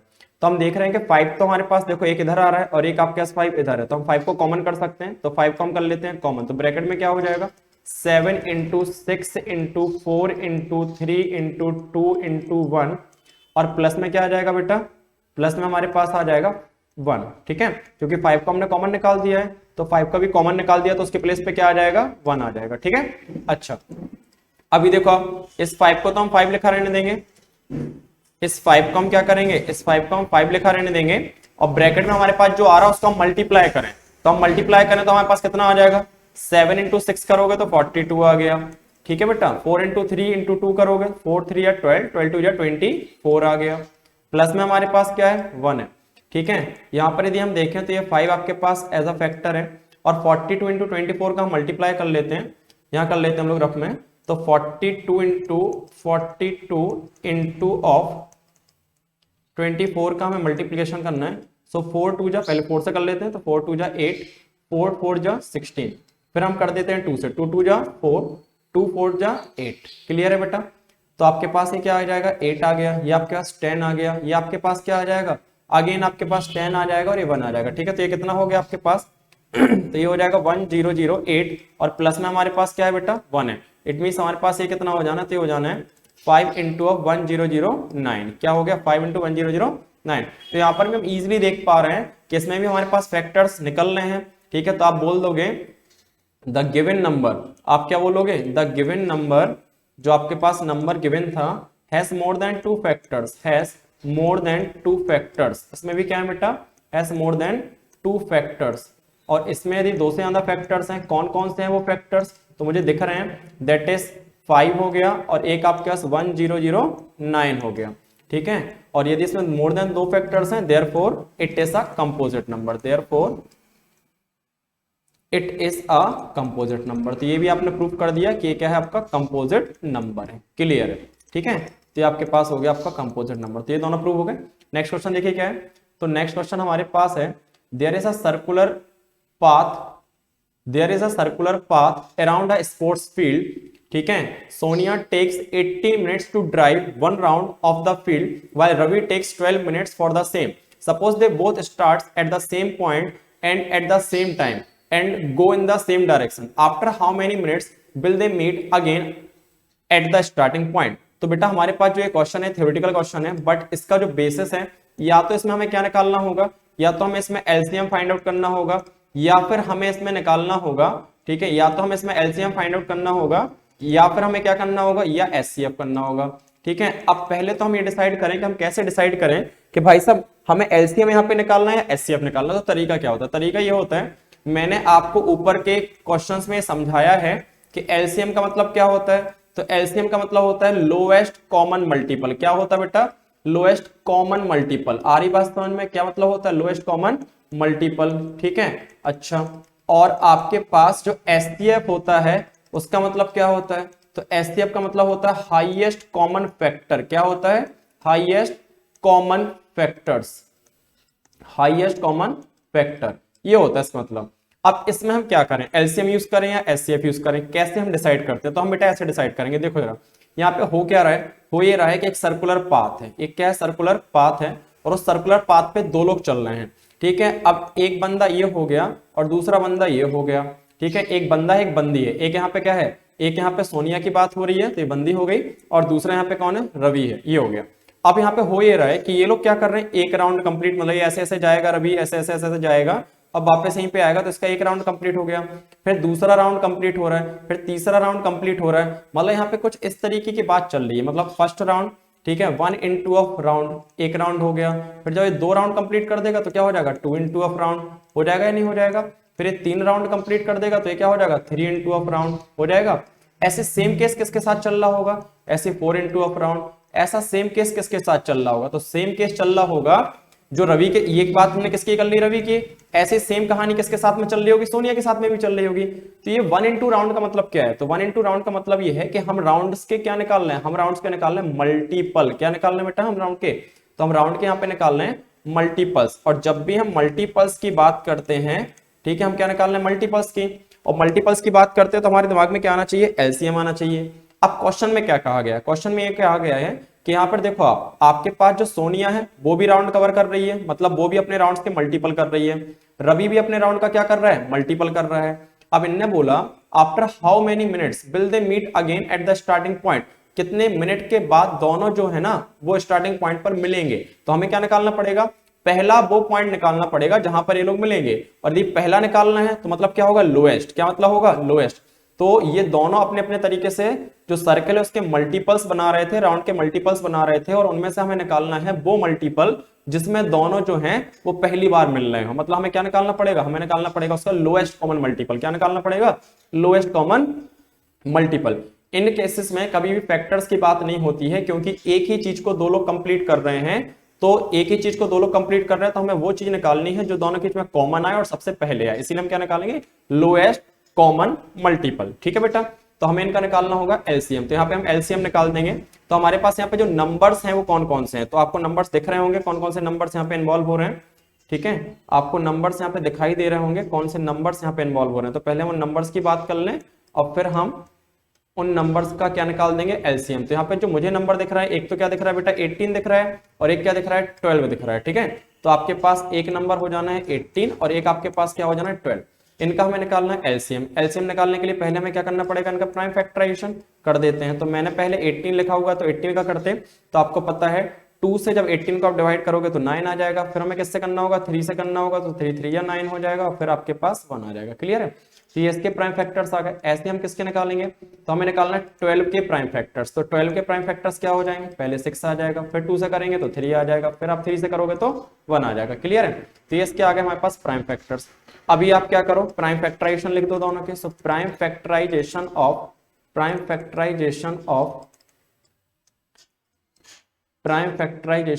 किस किस का चाहिए, एक तो हमें 18 का चाहिए और फिर हमें किसका चाहिए, तो फिर हमें चाहिए 12 का। तो 18 का प्राइम फैक्टराइजेशन क्या हो रहा है, तो ये हो रहा है 2 इंटू 3 इंटू 3, ठीक है। और यहाँ पे प्राइम फैक्टराइजेशन क्या हो रहा है, तो 2 इंटू 3, क्लियर है। देयरफॉर इनका एलसीएम क्या हो जाएगा, तो एलसीएम ऑफ किस किस का निकालना है, तो 12 और 18 का निकालना है भाई। तो 12 और 18 का, तो अभी एलसीएम निकालने का तरीका मैंने आपको बताया था कि आपके पास जो चीज रिपीट हो रही है उसको दोबारा से नहीं लिखना है। तो यहाँ पे 2 को हम एक ही बार लेंगे क्योंकि दोनों में कॉमन आ रहा है, तो एक बार हमने 2 ले लिया, बट दूसरा 2 कॉमन नहीं आ रहा है तो उसको हम एक बार और लेंगे। 3 एक बार कॉमन आ रहा है तो उसको एक बार लेंगे, बट जो सेकंड 3 है वो आपका कॉमन नहीं आ रहा तो उसको भी हम ले लेंगे, ठीक है। तो यहाँ पर हमारे पास क्या हो जाएगा, 2 2 या 4, 4 3 या 12, 12 3 या 36। तो हमारे पास जो एलसीएम आ रहा है वो 36 आ रहा है। तो इसका मतलब क्या हुआ, देयरफॉर जो रवि और सोनिया है वो कितने मिनट बाद मिलेंगे, 36 मिनट्स बाद दोनों जो है वो मिलेंगे, ठीक है। Therefore Ravi and Sonia will meet at the starting point after how many minutes, so after 36 minutes, clear हो गई बेटा बात। तो ऐसे क्वेश्चंस में हम एलसीएम का यूज करते हैं। तो मैंने आपको कॉन्सेप्ट भी बता दिया कि किस तरीके से हम पता करेंगे, एलसीएम करना है, एचसीएफ करना है, और आंसर क्या आएगा वो भी आपका निकाल कर दे दिया, ठीक है। अभी हमारे पास आ जाती है नेक्स्ट एक्सरसाइज, और नेक्स्ट एक्सरसाइज जो हमारे पास है वो क्या है आपके पास, वो आपके पास है एक्सरसाइज 1.3, और इसमें हमें क्या करना है। तो मैंने आपसे बोला था कि इस बार हमारे पास सिलेबस में 2 टॉपिक्स हैं, क्या हैं एक बार फिर से मैं आपको दिखा देता हूं। तो यदि हम इन 2 टॉपिक्स की बात करें तो चलते हैं हम नीचे नीचे नीचे तो ये देखो जरा, आपके पास क्या क्या थे टॉपिक्स। तो आपके पास एक टॉपिक तो था फंडामेंटल थ्योरम ऑफ अर्थमेटिक, तो आपकी एक एक्सरसाइज पूरी किससे निपट गई, फंडामेंटल थ्योरम ऑफ अर्थमेटिक। और दूसरी हमारे मतलब ये वाली एक्सरसाइज आपकी निपट गई है। और दूसरी हमारे पास क्या है, रिविजिटिंग ऑफ इरेशनल नंबर्स, ठीक है। तो ये 1.3 है, तो अभी हम 1.3 कर रहे हैं। तो रिविजिटिंग ऑफ इरेशनल नंबर में क्या है, तो बेटा हमारे पास यहाँ पर ये है कि जो इरेशनल नंबर्स है ना, उनको हमें कुछ प्रूफ करके दिखाना है कि इरेशनल नंबर है या नहीं है, ठीक है। मतलब जैसे ये √5 है, हमें पता है कि √5 इरेशनल नंबर होता है, बट हमें इसको प्रूफ करके दिखाना होगा कि √5 इरेशनल नंबर होता है तो क्यों होता है, ठीक है। इस एक्सरसाइज में बेटा हमें 3 टाइप के क्वेश्चंस कवर करने हैं। कौन कौन से हैं वो, तो पहले मैं आपको टाइप्स बता दूं। तो हमारे पास ये 3 टाइप के क्वेश्चंस यहाँ पे रहेंगे। टाइप फर्स्ट में हमारे पास होगा जैसे √2 हो गया, √3 हो गया, √5 हो गया, तो इनको हमें इरेशनल प्रूफ करना होगा। हमें क्या प्रूफ करके दिखाना होगा कि ये जो नंबर्स हैं कैसे नंबर है बेटा, ये इरेशनल नंबर्स है, ठीक है। पहला टाइप हमारे पास ये हो जाएगा। सेकंड टाइप हमारे पास जो रहेगा उसमें हमारे पास रहेंगे इस टाइप के क्वेश्चन। जैसे मैं आपसे कह दूं कि मेरे पास लिखा है 2 + 3√5, ठीक है। आपके पास लिखा है 3 + 2√3, आपके पास लिखा है 4 - 2√5। तो इस टाइप के क्वेश्चंस रहेंगे और इनको भी बेटा हमें क्या प्रूफ करके दिखाना है, तो इनको भी हमें प्रूफ करके दिखाना है कि कैसे नंबर है, ये इरेशनल नंबर्स हैं। क्लियर है बेटा। अच्छा, एक हमारे पास रहेगा टाइप 3, और टाइप 3 में हमारे पास क्या होगा, तो टाइप 3 में हमारे पास कुछ इस तरीके के क्वेश्चन रहेंगे। 2 × √3, 3 × √5, 2 × √2, ठीक है। इस टाइप के क्वेश्चंस रहेंगे और इन्हें भी हमें क्या प्रूफ करके दिखाना पड़ेगा, इरेशनल नंबर्स, ठीक है। अच्छा, इसी में एक और टाइप हम ऐड कर लेते हैं। तो एक आपके पास इस तरीके का टाइप भी हो सकता है, ऐसे 2/√3 है, आपके पास 1/√2 है, आपके पास 2/√5 है, और इनको भी हमें क्या प्रूफ करके दिखाना है, इरेशनल नंबर। तो हमारे पास ये 3 टाइप के क्वेश्चंस बनते हैं इस तरीके की प्रूविंग में, ठीक है। हमारे पास ये 3 टाइप के क्वेश्चंस बनते हैं और ये तीनों टाइप के क्वेश्चन आपके इसी एक्सरसाइज में हैं जो मैं आपको सारे बताने वाला हूँ, ठीक है। अच्छा, अभी बात कर लेते हैं, जब हम इस एक्सरसाइज को सॉल्व करते हैं तो हमें एक पर्टिकुलर मेथड का यूज यहाँ पे करना होता है। उस मेथड का नाम क्या है बेटा, तो उस मेथड का नाम होता है कॉन्ट्राडिक्शन मेथड। क्या नाम होता है उसका, कॉन्ट्राडिक्शन मेथड। एक मिनट बेटा, स्पेलिंग गलत होगी, मैं सही कर देता हूँ, ठीक है। तो आपके पास उस मेथड का नाम क्या है, तो मेथड का नाम है contradiction method. Contradiction method. Sir ये क्या होती है कॉन्ट्राडिक्शन मेथड, तो मैं समझाता हूँ आपको क्या होती है कॉन्ट्राडिक्शन मेथड। तो बेटा कॉन्ट्राडिक्शन मेथड में कुछ इस तरीके की बात होती है। सपोज करो आपने कहा आपके घर में कोई बड़े पर्सन है और वो आपसे कह रहे हैं कि ए नाम का आपका कोई फ्रेंड है, ए नाम का आपका कोई फ्रेंड है, और वो फ्रेंड जो है ना एक अच्छा व्यक्ति है, ठीक है। आपसे क्या बोला जा रहा है कि वो कैसा व्यक्ति है, ये गुड पर्सन है, या फिर कह सकते हैं we can say kind person है। कैसा पर्सन है, काइंड पर्सन। बट आप जिसको नाम है बी, ठीक है, आप क्या कह रहे हो, नहीं ए जो है वो अच्छा व्यक्ति नहीं है। आप क्या कह रहे हो कि ये जो ए है ना ये अच्छा व्यक्ति नहीं है। अब आपसे आपका जो भी आपके घर के बड़े हैं ना वो आपके सामने क्वेश्चन रख देंगे, किस बेसिस पे कह रहे हो कि ये अच्छा व्यक्ति नहीं है। तो आप क्या करोगे, आप इसको प्रूव करने के लिए कि ए जो है वो एक अच्छा व्यक्ति नहीं है, ढेर सारे रीजंस दोगे। क्या दोगे, ढेर सारे रीजंस दोगे। बट वो जो रीजंस आप दोगे ना, वो रीजंस में से कोई भी ऐसे रीजन नहीं होंगे, कोई भी ऐसे रीजन नहीं होंगे जो वैलिड हो कि जिसके बेसिस पे आप प्रूव कर सको कि ए जो है वो क्या है, खराब व्यक्ति है, और आप उसको प्रूव नहीं कर पाओगे। अब आप उसको प्रूव नहीं कर पाओगे तो फिर आपको क्या मानना पड़ेगा, जो आपके घर के बड़े ने कहा था कि ए जो है वो कैसा है, अच्छा व्यक्ति है। क्लियर है। मतलब इस मेथड में कुछ इस तरीके की बात होती है कि पहले आपको कोई व्यक्ति बोलता है कि ये चीज सही है, ठीक है।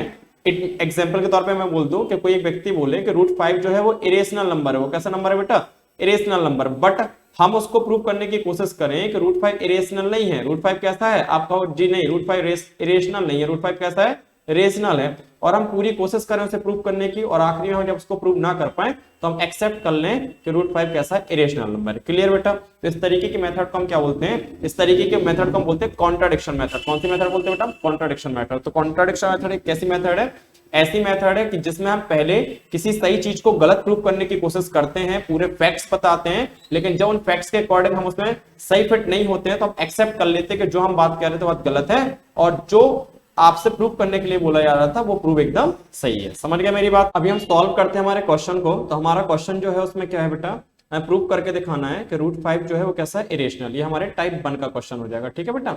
ओके, तो कैसे हम इसको सॉल्व करना है, तो हम इसको कॉन्ट्राडिक्शन मेथड से ही सॉल्व करना है। तो जब इसमें लिखा हुआ कि प्रूव करना है इरेशनल, तो हम क्या लेट कर लेंगे कि कैसा है, रेशनल है। Let √5 is rational. Let root 5 is rational. तो मैंने उसको क्या लेट कर रखा है, रेशनल। प्रूव करना है इरेशनल, बट मैंने लेट क्या किया, रेशनल। मैं पूरी कोशिश करूंगा इसको रेशनल प्रूव करने की, लेकिन आखिर में जब ये नहीं प्रूव होगा तो मैं एक्सेप्ट कर लूंगा कि जी नहीं, ये रेशनल नहीं है, कैसा है, ये इरेशनल है। ठीक है, अब ये रेशनल नंबर है तो उसको हम पी अपॉन क्यू के फॉर्म में लिख सकते हैं। तो हम यहाँ पे दो कोप्राइम इंटीजर्स लेंगे, therefore we can find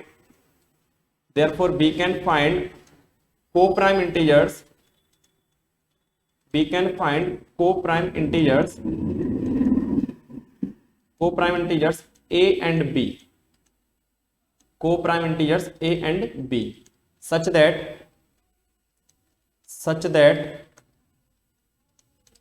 root 5 is equals to of a upon b, where b is not equals to of 0, where b is not equals to of 0। Clear है बेटा बात? अच्छा, आगे देखो जरा, रीअरेंजिंग वी गेट। अभी हम इसको क्या कर रहे हैं, रीअरेंज कर रहे हैं। सो रीअरेंजिंग वी गेट, ये यहाँ पे b किस में है बेटा, डिवाइड में। जब वो RHS से LHS में जाएगा तो क्या किस में पहुंच जाएगा बेटा, मल्टीप्लाई में। तो ये क्या हो जाएगा, b under root of 5 equals to of a। अच्छा, इसको हम ऐसा लिख सकते हैं, इसको हम ऐसा भी लिख सकते हैं, a equals to of b under root of 5। अच्छा जी, अभी मैं इसकी कर देता हूँ स्क्वायरिंग। क्या कर देता हूँ मैं इसकी स्क्वायरिंग। तो यदि हम इसकी स्क्वायरिंग करेंगे तो स्क्वायरिंग करने पर हमें क्या मिलेगा, स्क्वायरिंग वी गेट, ये आपके पास यहाँ पे जब a का स्क्वायर होगा तो बेटा क्या हो जाएगा, a स्क्वायर, और जब आपके पास 5 रूट 2 का स्क्वायर होगा तो यहाँ पर आपके पास क्या हो जाना है, तो ये आपके पास हो जाएगा बेटा a square is equals to of b, और रूट 5 का स्क्वायर करेंगे तो कितना हो जाएगा, तो रूट 5 का स्क्वायर हो जाएगा हमारे पास 5। क्लियर है बेटा? अच्छा, पास तो हमारे पास आ गया था 5। अभी जो 5 यहाँ पर आपको दिख रहा है, ये किसमें बेटा, ये है आपका मल्टीप्लाई में। जब इसको हम LHS में भेजेंगे तो किसमें आ जाएगा, डिवाइड में। मतलब a स्क्वायर को 5 क्या करेगा, डिवाइड, और कंप्लीटली डिवाइड कर रहा है, तब जाकर यहाँ पे इंटीजर आ रहा है, क्योंकि b को हमने क्या माना था कि b एक इंटीजर है। ठीक है, तो यदि b एक इंटीजर है, मतलब मेरे कहने का सेंस ये है कि सपोज करो आपने का कोई भी नंबर है, अब उस नंबर को हम यदि मान लो मैं इसको 3 से डिवाइड कर रहा हूं तो मेरे पास 5 आ रहा है। 5 एक कंप्लीट इंटीजर है। क्या है, एक इंटीजर है। यदि सपोज करो मैं किसी ऐसे नंबर को डिवाइड कर रहा हूं, तो सपोज करो मैंने आपको से कहा कि मैंने डिवाइड किया 16 को। अब 16 को यदि मैं 3 से डिवाइड करूंगा तो क्या है, कंप्लीटली डिवाइड होगा, नहीं। ये कैसे आएगा, तो 3 5 जहां हमारे पास 15 हो जाएगा, 1 बचेगा, 3 3 9। मतलब ये आपके पास इंटीजर नहीं आ रहा है, ये क्या आ रहा है, डेसिमल नंबर आ रहा है या फ्रैक्शनल वैल्यू आ रही है। तो जब भी आपके पास कोई इंटीजर आ रहा है तो उसका मतलब ये होता है कि आपने जिस नंबर को डिवाइड किया था, जिस नंबर से, उससे कंप्लीटली डिवाइड हो गया है। ठीक है, तो यहाँ पर b क्या आ रहा है, इंटीजर। आपने देखो यहाँ पे ऊपर लेट किया है ना, ये देखो आपने लेट किया है कि b क्या है, इंटीजर। इंटीजर है तो इसका मतलब क्या है, इसका मतलब ये है कि जब a स्क्वायर को आपने 5 से डिवाइड किया होगा तो a स्क्वायर पूरे तरीके से डिवाइड हो गया होगा, और तब जाकर आपके पास एक इंटीग्रल वैल्यू आई होगी जो क्या है, b। तो हम ऐसा लिख सकते हैं, क्या लिख सकते हैं हम, देयरफॉर इस कंडीशन को देखते हुए इसको मैं क्या कह देता हूं, question number first, therefore a square is divisible by 5। ठीक है, और यदि a स्क्वायर 5 से डिविजिबल है तो a भी डिविजिबल होगा, and it can be said that a is also divisible by 5। ठीक है बेटा, अब इस बात को आपको थोड़ा ध्यान से देखना है। किस बात को, कि आपने यहाँ पे क्या बोला, आपने बोला a is also divisible by 5, मतलब a जो है वो 5 से क्या है, डिविजिबल है। अब एक चीज और आप ध्यान लगाओ, क्या ध्यान लगाओ, आपको एक और दिमाग लगाना है कि आप एक बात बताओ, कोई नंबर किसी दूसरे नंबर से कंप्लीटली डिविजिबल कब होता है। जैसे मैं आपसे कहूँ 15 जो है वो 5 से डिविजिबल कब होगा, तो 15 5 से तब कंप्लीटली डिविजिबल होगा जब 15 के फैक्टर्स में क्या आ रहा होगा, 5 आ रहा होगा। क्या आ रहा होगा, 5। यदि आपने कहा कि हमारे पास 15 है वो 3 से कंप्लीटली डिवाइड हो रहा है, तो 15 3 से कंप्लीटली डिवाइड तब होगा जब आपके 15 के फैक्टर्स में क्या आ रहा हो, 3 आ रहा हो। ठीक है, आ रही बात समझ में? तो आपको दिमाग में रखनी है ये बात कि यदि कोई एक नंबर किसी दूसरे नंबर से कंप्लीटली डिवाइड हो रहा है, इसका मतलब है कि पहले नंबर में जो दूसरा नंबर है वो फैक्टर के फॉर्म में आएगा। तो आप यहाँ पे देखो, जो आपका ये a स्क्वायर था ये 5 से कंप्लीटली डिवाइड हो रहा था, मतलब a स्क्वायर के फैक्टर में क्या आ रहा होगा, 5 आ रहा होगा। ठीक है, क्या आ रहा होगा, 5। तो हम a को किस के फॉर्म में लिख सकते हैं, तो a को हम लिख सकते हैं 5 के फैक्टर के फॉर्म में। मेरी बात समझना, मैं आपसे ये कह रहा हूं कि आपने यहाँ पे क्या लिखा, ए इज ऑल्सो डिविजिबल बाई 5, मतलब ए जो है वो 5 से पूरी तरीके से डिवाइड हो रहा है। और जब कोई नंबर पूरे तरीके से डिवाइड होता है किसी दूसरे नंबर से, मतलब पहले नंबर में दूसरा नंबर फैक्टर के फॉर्म में आता है। जैसे ये देखो आप, ये हमारे पास 15 है, 15 5 से पूरे तरीके से डिवाइड हो रहा है, मतलब 15 के फैक्टर में क्या आ रहा होगा, 5 आ रहा होगा, इसीलिए डिवाइड हो रहा है। तो मतलब ए के फैक्टर में, जो ए आपके पास है ना, उसके फैक्टर में क्या आ रहा होगा, 5 आ रहा होगा, मतलब ए जो होगा वो 5 का क्या होगा, मल्टीपल। तो हम ऐसा लिख सकते हैं, कैसा लिख सकते हैं, लेट ए इक्वल्स टू 5 के। क्यों, क्योंकि 5 उसमें फैक्टर के फॉर्म में आ रहा है, तो भाई सब वो 5 का मल्टीपल होगा। सो ए इक्वल्स टू 5 के, ठीक है। और जहां पे के क्या हो जाएगा, वेयर के क्या है, तो के इंटीजर होगा, क्या हो जाएगा, सो के इज एन इंटीजर, के क्या हो जाएगा, सो के इज एन इंटीजर, के हो जाएगा एक इंटीजर। क्लियर है। अच्छा, अब हम इस ए की वैल्यू को कहां पे रखेंगे, इक्वेशन नंबर फर्स्ट में। तो आप लिख दोगे putting in equation first, equation first में हम इसको पुट कर देंगे, सो वी गेट, क्या मिल जाएगा बेटा हमें, तो देखो यार हमें क्या मिल जाएगा, तो आपके पास ए के प्लेस पे आप रख रहे हो, तो ए के प्लेस पे 5k रखना है, तो और ए का क्या है, स्क्वायर है, और यहाँ पर हमारे पास क्या है b, और यहाँ पर क्या है 5। आपके पास जो ये 5 का स्क्वायर हम करेंगे कितना आएगा 25, k का स्क्वायर हम करेंगे तो कितना आ जाएगा k स्क्वायर, और यहाँ पे क्या है b इंटू 5। ठीक है बेटा। अभी आप जरा ये देखो, आपके यहाँ से 25 k स्क्वायर है, और यहाँ पे 5 मल्टीप्लाई में है, इधर आएगा तो 5 किस में हो जाएगा, डिवाइड में। और आप ये जब 5 से आप 25 को डिवाइड करोगे तो क्या आ जाएगा, 5k आ जाएगा। यहाँ पे b स्क्वायर था, सॉरी, ये आपका स्टार्टिंग से बेटा b स्क्वायर था, यहाँ पे ये b स्क्वायर था, ये भी b स्क्वायर था, और ये भी क्या रहेगा, b स्क्वायर रहेगा, यहाँ पर भी क्या हो जाएगा, b स्क्वायर। अब आप यदि देखो तो जैसे यहाँ पर हमने बोला था ना a square equals to b square 5 था, तो 5 कहाँ गया था, डिवाइड में, और 5 ने a स्क्वायर को क्या किया था, डिवाइड। सेम कंडीशन यहाँ पर आ गई है, यहाँ पर क्या है 5 इंटू के है, और यहाँ पे b स्क्वायर है, तो ये 5 कहाँ जाएगा, डिवाइड में जाएगा, डिवाइड में कि नहीं, ठीक है। और 5 जाएगा डिवाइड में, और डिवाइड करने के बाद हमें क्या मिल रहा है, k मिल रहा है, और k क्या है बेटा, एक इंटीजर है, मतलब 5 जो है वो b स्क्वायर को कंप्लीटली डिवाइड कर रहा होगा। तो अपन कह सकते हैं therefore b square is divisible by, b square is divisible by 5, and it can be said that b is also divisible by 5। ठीक है। अच्छा जी, अभी आप जरा ये देखो, हमारे पास अभी क्या आ गया, तो हमारे पास जो अभी बात आ गई है वो कुछ ऐसी सी आ गई। मैंने आपसे बोला था कि ऊपर के आपको एक पॉइंट को नोट करके रखना है, इसको मैंने आपको बताया भी था, ठीक है। ये वाला पॉइंट, कौन सा वाला, ये वाला, ये दिख रहा है आपको, ये वाला पॉइंट, ये वाला पॉइंट हमें याद करके रखना है, ठीक है। अच्छा, अब इस वाले पॉइंट को आप देखो, ये वाला पॉइंट जो आपको दिख रहा होगा, इसको भी मैं हाईलाइट कर देता हूं आपको समझाने के लिए, ठीक है। इसको भी मैं हाईलाइट कर देता हूं, 1 मिनट बेटा, 1 मिनट मैं अभी लिख देता हूं उसको एज इट इज, ठीक है। इसको भी हम क्या कर लेते हैं, हाईलाइट। तो ये क्या लिखा था, ये लिखा था b is also divisible by 5, ठीक है, ये आपका b था। तो आप ये देखो रहा, ये जो आपके पास पॉइंट लिखा हुआ है ना, इसको भी मैं क्या कर देता हूँ, हाईलाइट। क्लियर है। इसको भी अपन थोड़ा सा देख लें हाईलाइट कर कर, तो आपके पास ये वाला पॉइंट देखा जाए तो आपको 3 पॉइंट देखने, एक ये वाला, एक ये वाला, और एक आपका ये वाला। कौन सा वाला पॉइंट, ये वाला जो आपने यहाँ पे बोला था ना, we can find a and b are coprimes. A और बी कैसे नंबर थे, को प्राइम्स नंबर थे, ठीक है। ए और बी क्या थे, को प्राइम नंबर थे। अब एक चीज जरा आप ये देखो, यदि ए और बी हमारे पास को प्राइम नंबर्स हैं, ठीक है, ए और बी हमारे पास क्या है, को प्राइम नंबर्स हैं, तो को प्राइम नंबर्स क्या होते हैं, आपको ये 3 पॉइंट आपने देखे, कौन सा, एक आपके पास एक को प्राइम वाला पॉइंट बेटा, ठीक है। दूसरा आपके पास क्या, कि a is also divisible by 5 and b is also divisible by 5। इसका मतलब क्या हुआ, इसका मतलब ये हो गया, आप इन तीनों चीजों को कंक्लूड करें हम जरा, ठीक है। हम क्या कर रहे हैं, इन तीनों चीजों को कंक्लूड करने की कोशिश करते हैं, तो आपके पास क्या कंक्लूजन निकल रहे हैं।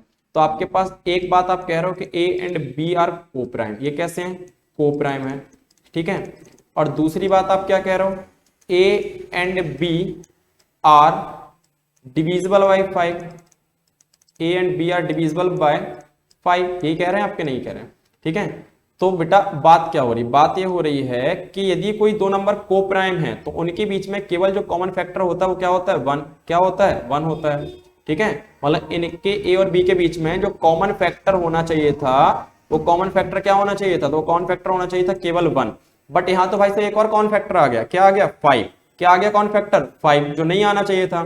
तो यदि हम इन तीनों बिंदुओं को, इन तीनों पॉइंट्स को ऐड करें तो हमारे पास ये बात आ रही है कि हमने ए और बी को माना को प्राइम, उसके बीच में कौन फैक्टर होना चाहिए था केवल 1, बट ए और बी तो जो है वो एक और नंबर से डिवाइड हो रहा है, मतलब उनके बीच में एक और कौन फैक्टर है, वो क्या है 5 है, ठीक है, वो क्या है 5 है। तो इन तीनों पॉइंट को यदि हम देखें तो हमें ये बात समझ आती है कि हमने जो ये बात कह दी थी, क्या कह दी थी, हमने ये कह दिया था ना कि √5 is what, √5 is rational number, मतलब ये बात सही नहीं है। तो फिर ये बात सही नहीं है तो फिर सही बात क्या होगी, तो सही बात ये होगी कि √5 क्या होगा, इरेशनल होगा, क्या होगा, इरेशनल। तो समझ आ गई बात। आपने ए और बी को को प्राइम लिया था तो उसके बीच में कौन फैक्टर केवल 1 होना चाहिए था, बट ए और बी के बीच में एक और कौन फैक्टर आ गया, कौन सा 5। और कैसे आया कौन फैक्टर, क्योंकि जो 5 है वो ए को भी डिवाइड कर रहा है और 5 जो है बी को भी डिवाइड कर रहा है। तो जब एक ही नंबर, सॉरी एक ही डिजिट दो नंबर्स को डिवाइड कर रहा है तो उसी डिजिट को तो अपन कौन फैक्टर बोलते हैं। तो मतलब ये हो गया कि ए और बी को प्राइम है तो उसके बीच में होना चाहिए था 1 कॉमन फैक्टर, बट ए और बी के बीच में 1 के साथ साथ एक और कॉमन फैक्टर आ रहा है जो क्या है आपके पास 5 है। इसका मतलब ए और बी को प्राइम नहीं है, और यदि ए और बी को प्राइम नहीं है तो आपका जो √5 है वो आपका रेशनल नहीं है, वो क्या हो जाएगा, इरेशनल। समझ आ गई बात। तो इस बात को मैं कंक्लूड कर देता हूं, ठीक है, इस बात को हम लोग कंक्लूड कर दें तो आप क्या बोल दोगे, आपने ये चीज बोल दिया, ठीक है, तो इससे आप बोल दोगे this implies A and B has a common factor 5 other than 1, okay, other than 1. This contradict the fact, contradict का मतलब होता है विरोध करना, this contradict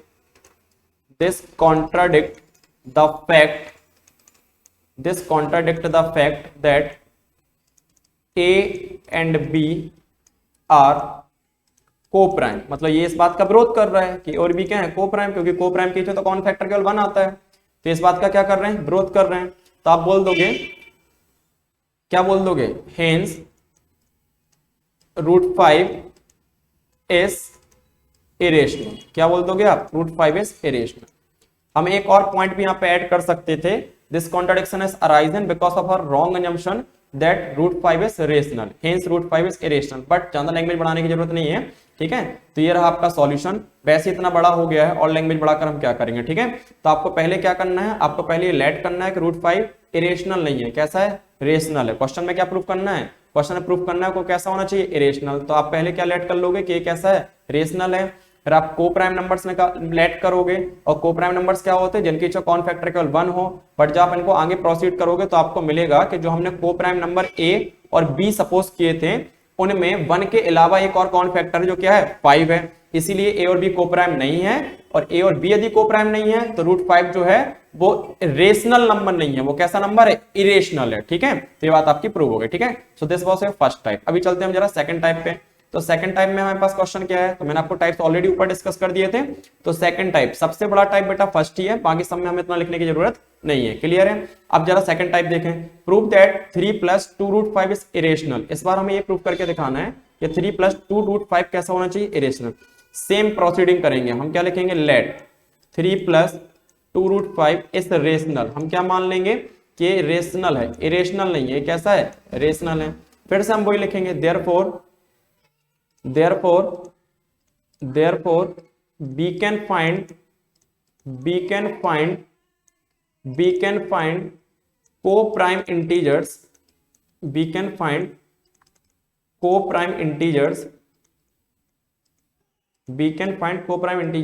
a and b such that 3 + 2√5 is equals to a upon b, where b is not equals to 0, जहां पे b किसके equal नहीं होगा, 0 का। इसको भी हम लोग क्या करेंगे, रीअरेंज करेंगे। क्या करेंगे हम इसको, इसकी भी हम रीअरेंजिंग करेंगे। जब हम इसकी रीअरेंजिंग करेंगे तो हमें क्या मिलेगा, हमें ये मिल जाएगा कि यहाँ पर आपके पास लिखा था बेटा 3 + 2√5 इक्वल्स टू में कितना है, a upon b। तो यहाँ से यदि मैं इसको रीअरेंज करूं तो मेरे पास आ जाएगा 2√5, और ये जो 3 यहाँ प्लस में है, दूसरी साइड जाएगा तो बेटा किस में हो जाएगा, माइनस में। तो ये हो गया आपका माइनस में। इसको यदि मैं सिंप्लीफाई करूं तो इसको सिंप्लीफाई करने पर हमारे पास क्या आ जाएगा, एलसीएम लेना पड़ेगा। सो a माइनस 3b अपॉन में आ जाएगा b, ठीक है। और यहाँ पर आपके पास 2 है मल्टीप्लाई में, उधर पहुंचेगा तो 2 किस में हो जाएगा, 2 हो जाएगा डिवाइड में। तो a प्लस 3b अपॉन में क्या हो जाएगा, अपॉन में हो जाएगा आपके पास 2b, कितना हो जाएगा 2b। क्लियर हो रही है बात? अच्छा, फिर आपको इस पॉइंट को ध्यान रखना है। क्या ध्यान रखना है, यहीं पे सारी बात बन जाएगी हमारी। क्या बन जाएगी, आप लिखोगे since a and b, since a and b are integers, since a and b are integers, a और b क्या है, इंटीजर्स हैं। और यदि इंटीजर्स को हम अपॉन के फॉर्म में लिखते हैं तो क्या बन जाता है, रेशनल नंबर। तो आप ये देख रहे हो ये इंटीजर्स किसके फॉर्म में लिखे हुए हैं, अपॉन के फॉर्म में। Since a and b are integers therefore, since a and b are integers therefore 3a minus 3b, ठीक है। आप क्या लिखोगे, आप लिख देंगे बेटा a minus 3, मतलब जो ये RHS में पार्ट आपका लिखा हुआ है ना वो आपको लिख देना है, ठीक है। आपको कौन सा वाला पार्ट लिखना है, जो RHS में लिखा हुआ है। तो आप लिख दोगे therefore a minus 3b upon 2b is rational. ये कैसा हो जाएगा, रेशनल हो जाएगा, ठीक है। ये कैसा हो जाएगा, रेशनल। बट दिस, और यदि ये एक चेक है, आप ये देखो जरा, आपने कहा ये रेशनल हो गया, ये रेशनल हो गया, तो इसका मतलब क्या है, इसका मतलब ये हो गया कि √5 भी रेशनल हो गया, क्योंकि दोनों जब एक दूसरे के इक्वल में लिखे हुए हैं तो यदि ये रेशनल नंबर होगा तो ये भी कैसा होगा, रेशनल नंबर होगा। होगा कि नहीं होगा? तो आप क्या लिख दोगे यहाँ पे, आप ये लिख दोगे this implies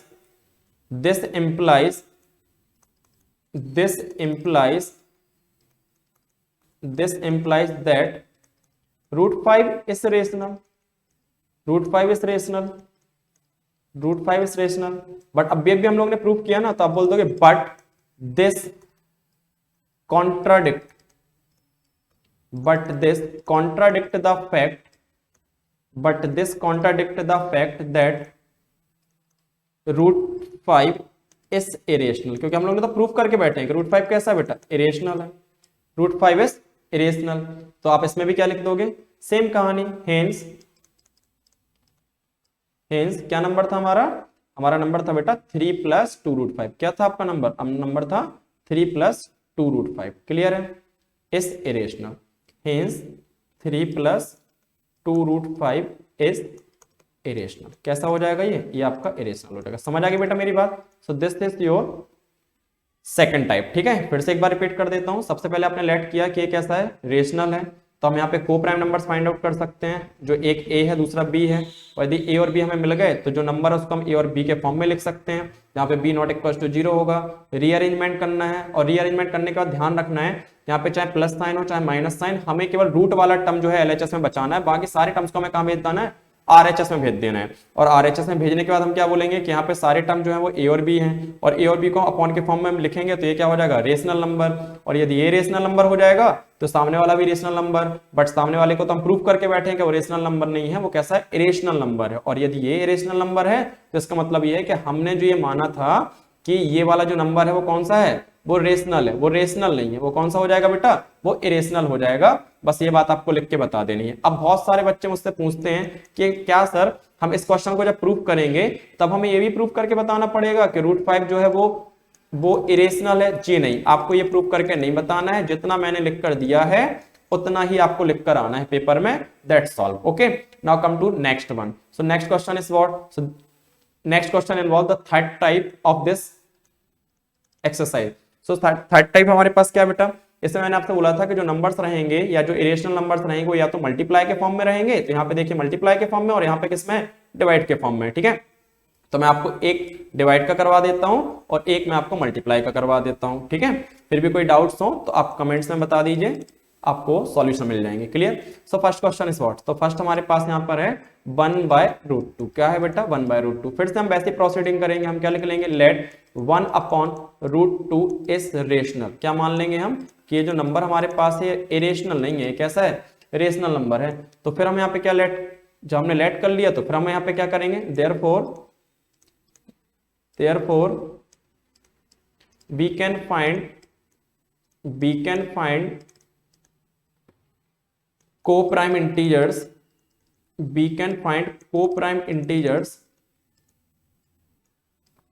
a and b such that 1 upon root 2 equals to a upon b, where b is not equals to of 0, where b is not equals to of 0। ठीक है बेटा। अच्छा, अब इसका भी हम क्या करेंगे, तो जैसे हम वहां रीअरेंजमेंट करते थे वैसे यहाँ पे भी हम इसकी रीअरेंजिंग करेंगे। सो रीअरेंजिंग करने पर हमें क्या मिलेगा, रीअरेंजिंग वी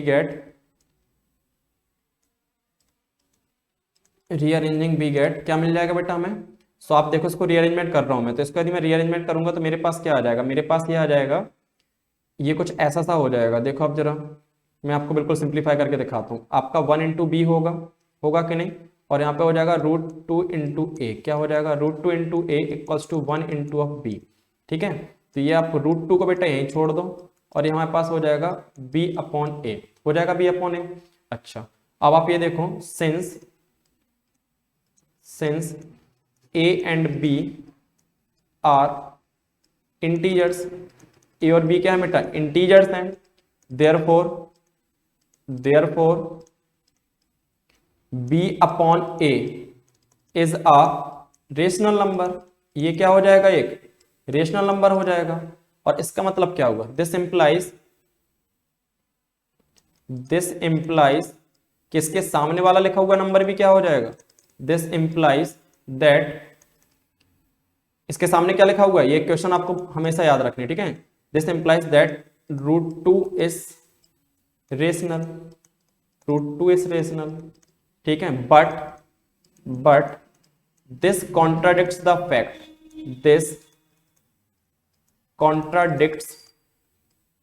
फैक्ट, जो हमारे पास फैक्ट है पहले से, fact that this contradict the fact that root 2 is irrational. ये इस बात का विरोध कर रहा है, जो फैक्ट हमारे पास पहले से है उस फैक्ट का विरोध कर रहा है कि रूट 2 कैसा है, रूट 2 तो इरेशनल है, फैक्ट हमारे पास था। बट ये कह रहा है, ये क्या कह रहा है, ये कह रहा है रूट 2 रेशनल है।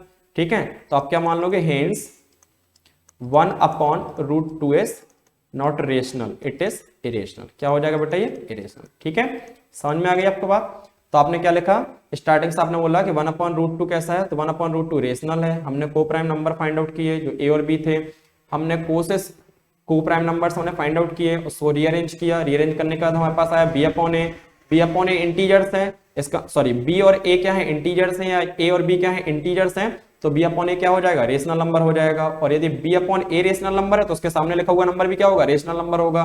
बट हमारे पास जो फैक्ट है वो क्या कहते हैं कि रूट 2 रेशनल नहीं होता, वो क्या होता है, इरेशनल। इसीलिए जो हमने माना था कि 1 अपॉन रूट 2 कैसा है, रेशनल है, वो रेशनल नहीं है, वो कैसा है, इरेशनल। क्लियर है बेटा।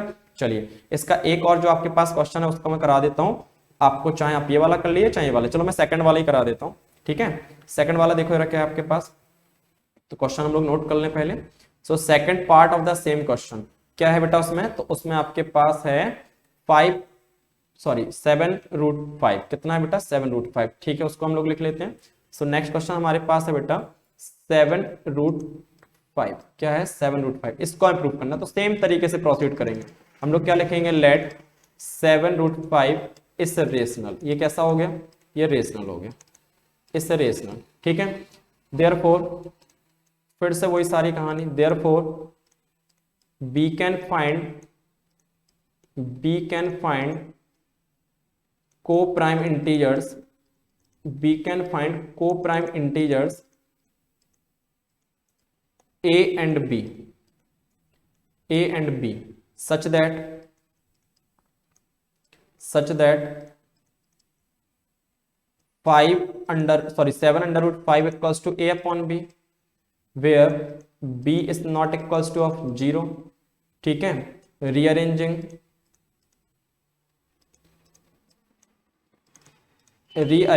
we get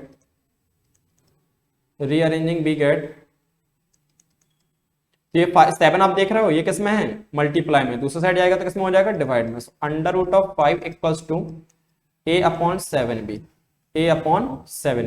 since a and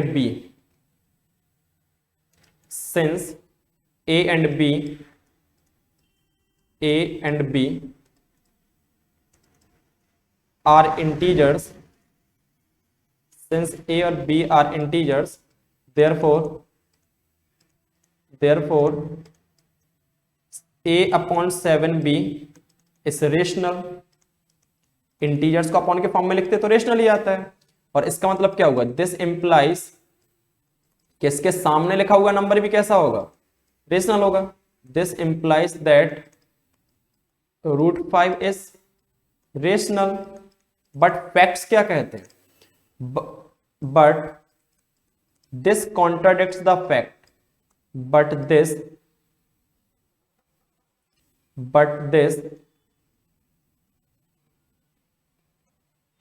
contradict, बेटा कॉन्ट्राडिक्ट का मतलब होता है विरोध करना, contradict, but this contradicts the fact. तो फैक्ट क्या कहते हैं, √5 is not rational, it is irrational. ये कैसा होता है, ये इरेशनल होता है, √5 इज इरेशनल। ठीक है, और जब फैक्ट को ये कॉन्ट्राडिक्ट कर रहा है, मतलब फैक्ट के अगेंस्ट हम जा रहे हैं, तो हम लोग अपनी गलती को एक्सेप्ट कर क्या बोलेंगे, हेंस 7√5 इज इरेशनल। क्लियर है बेटा आपको बात, ठीक है, is irrational. So this was your exercise, और you can say complete chapter that is real number और chapter first of your syllabus. Okay बेटा, so this was your chapter. Now if you have any problem in any question you can comment. Okay, so in the next video or in the doubt class I will cover that doubt. Okay, thanks for watching. Please support this channel and do prepare for your board exams. Thank you.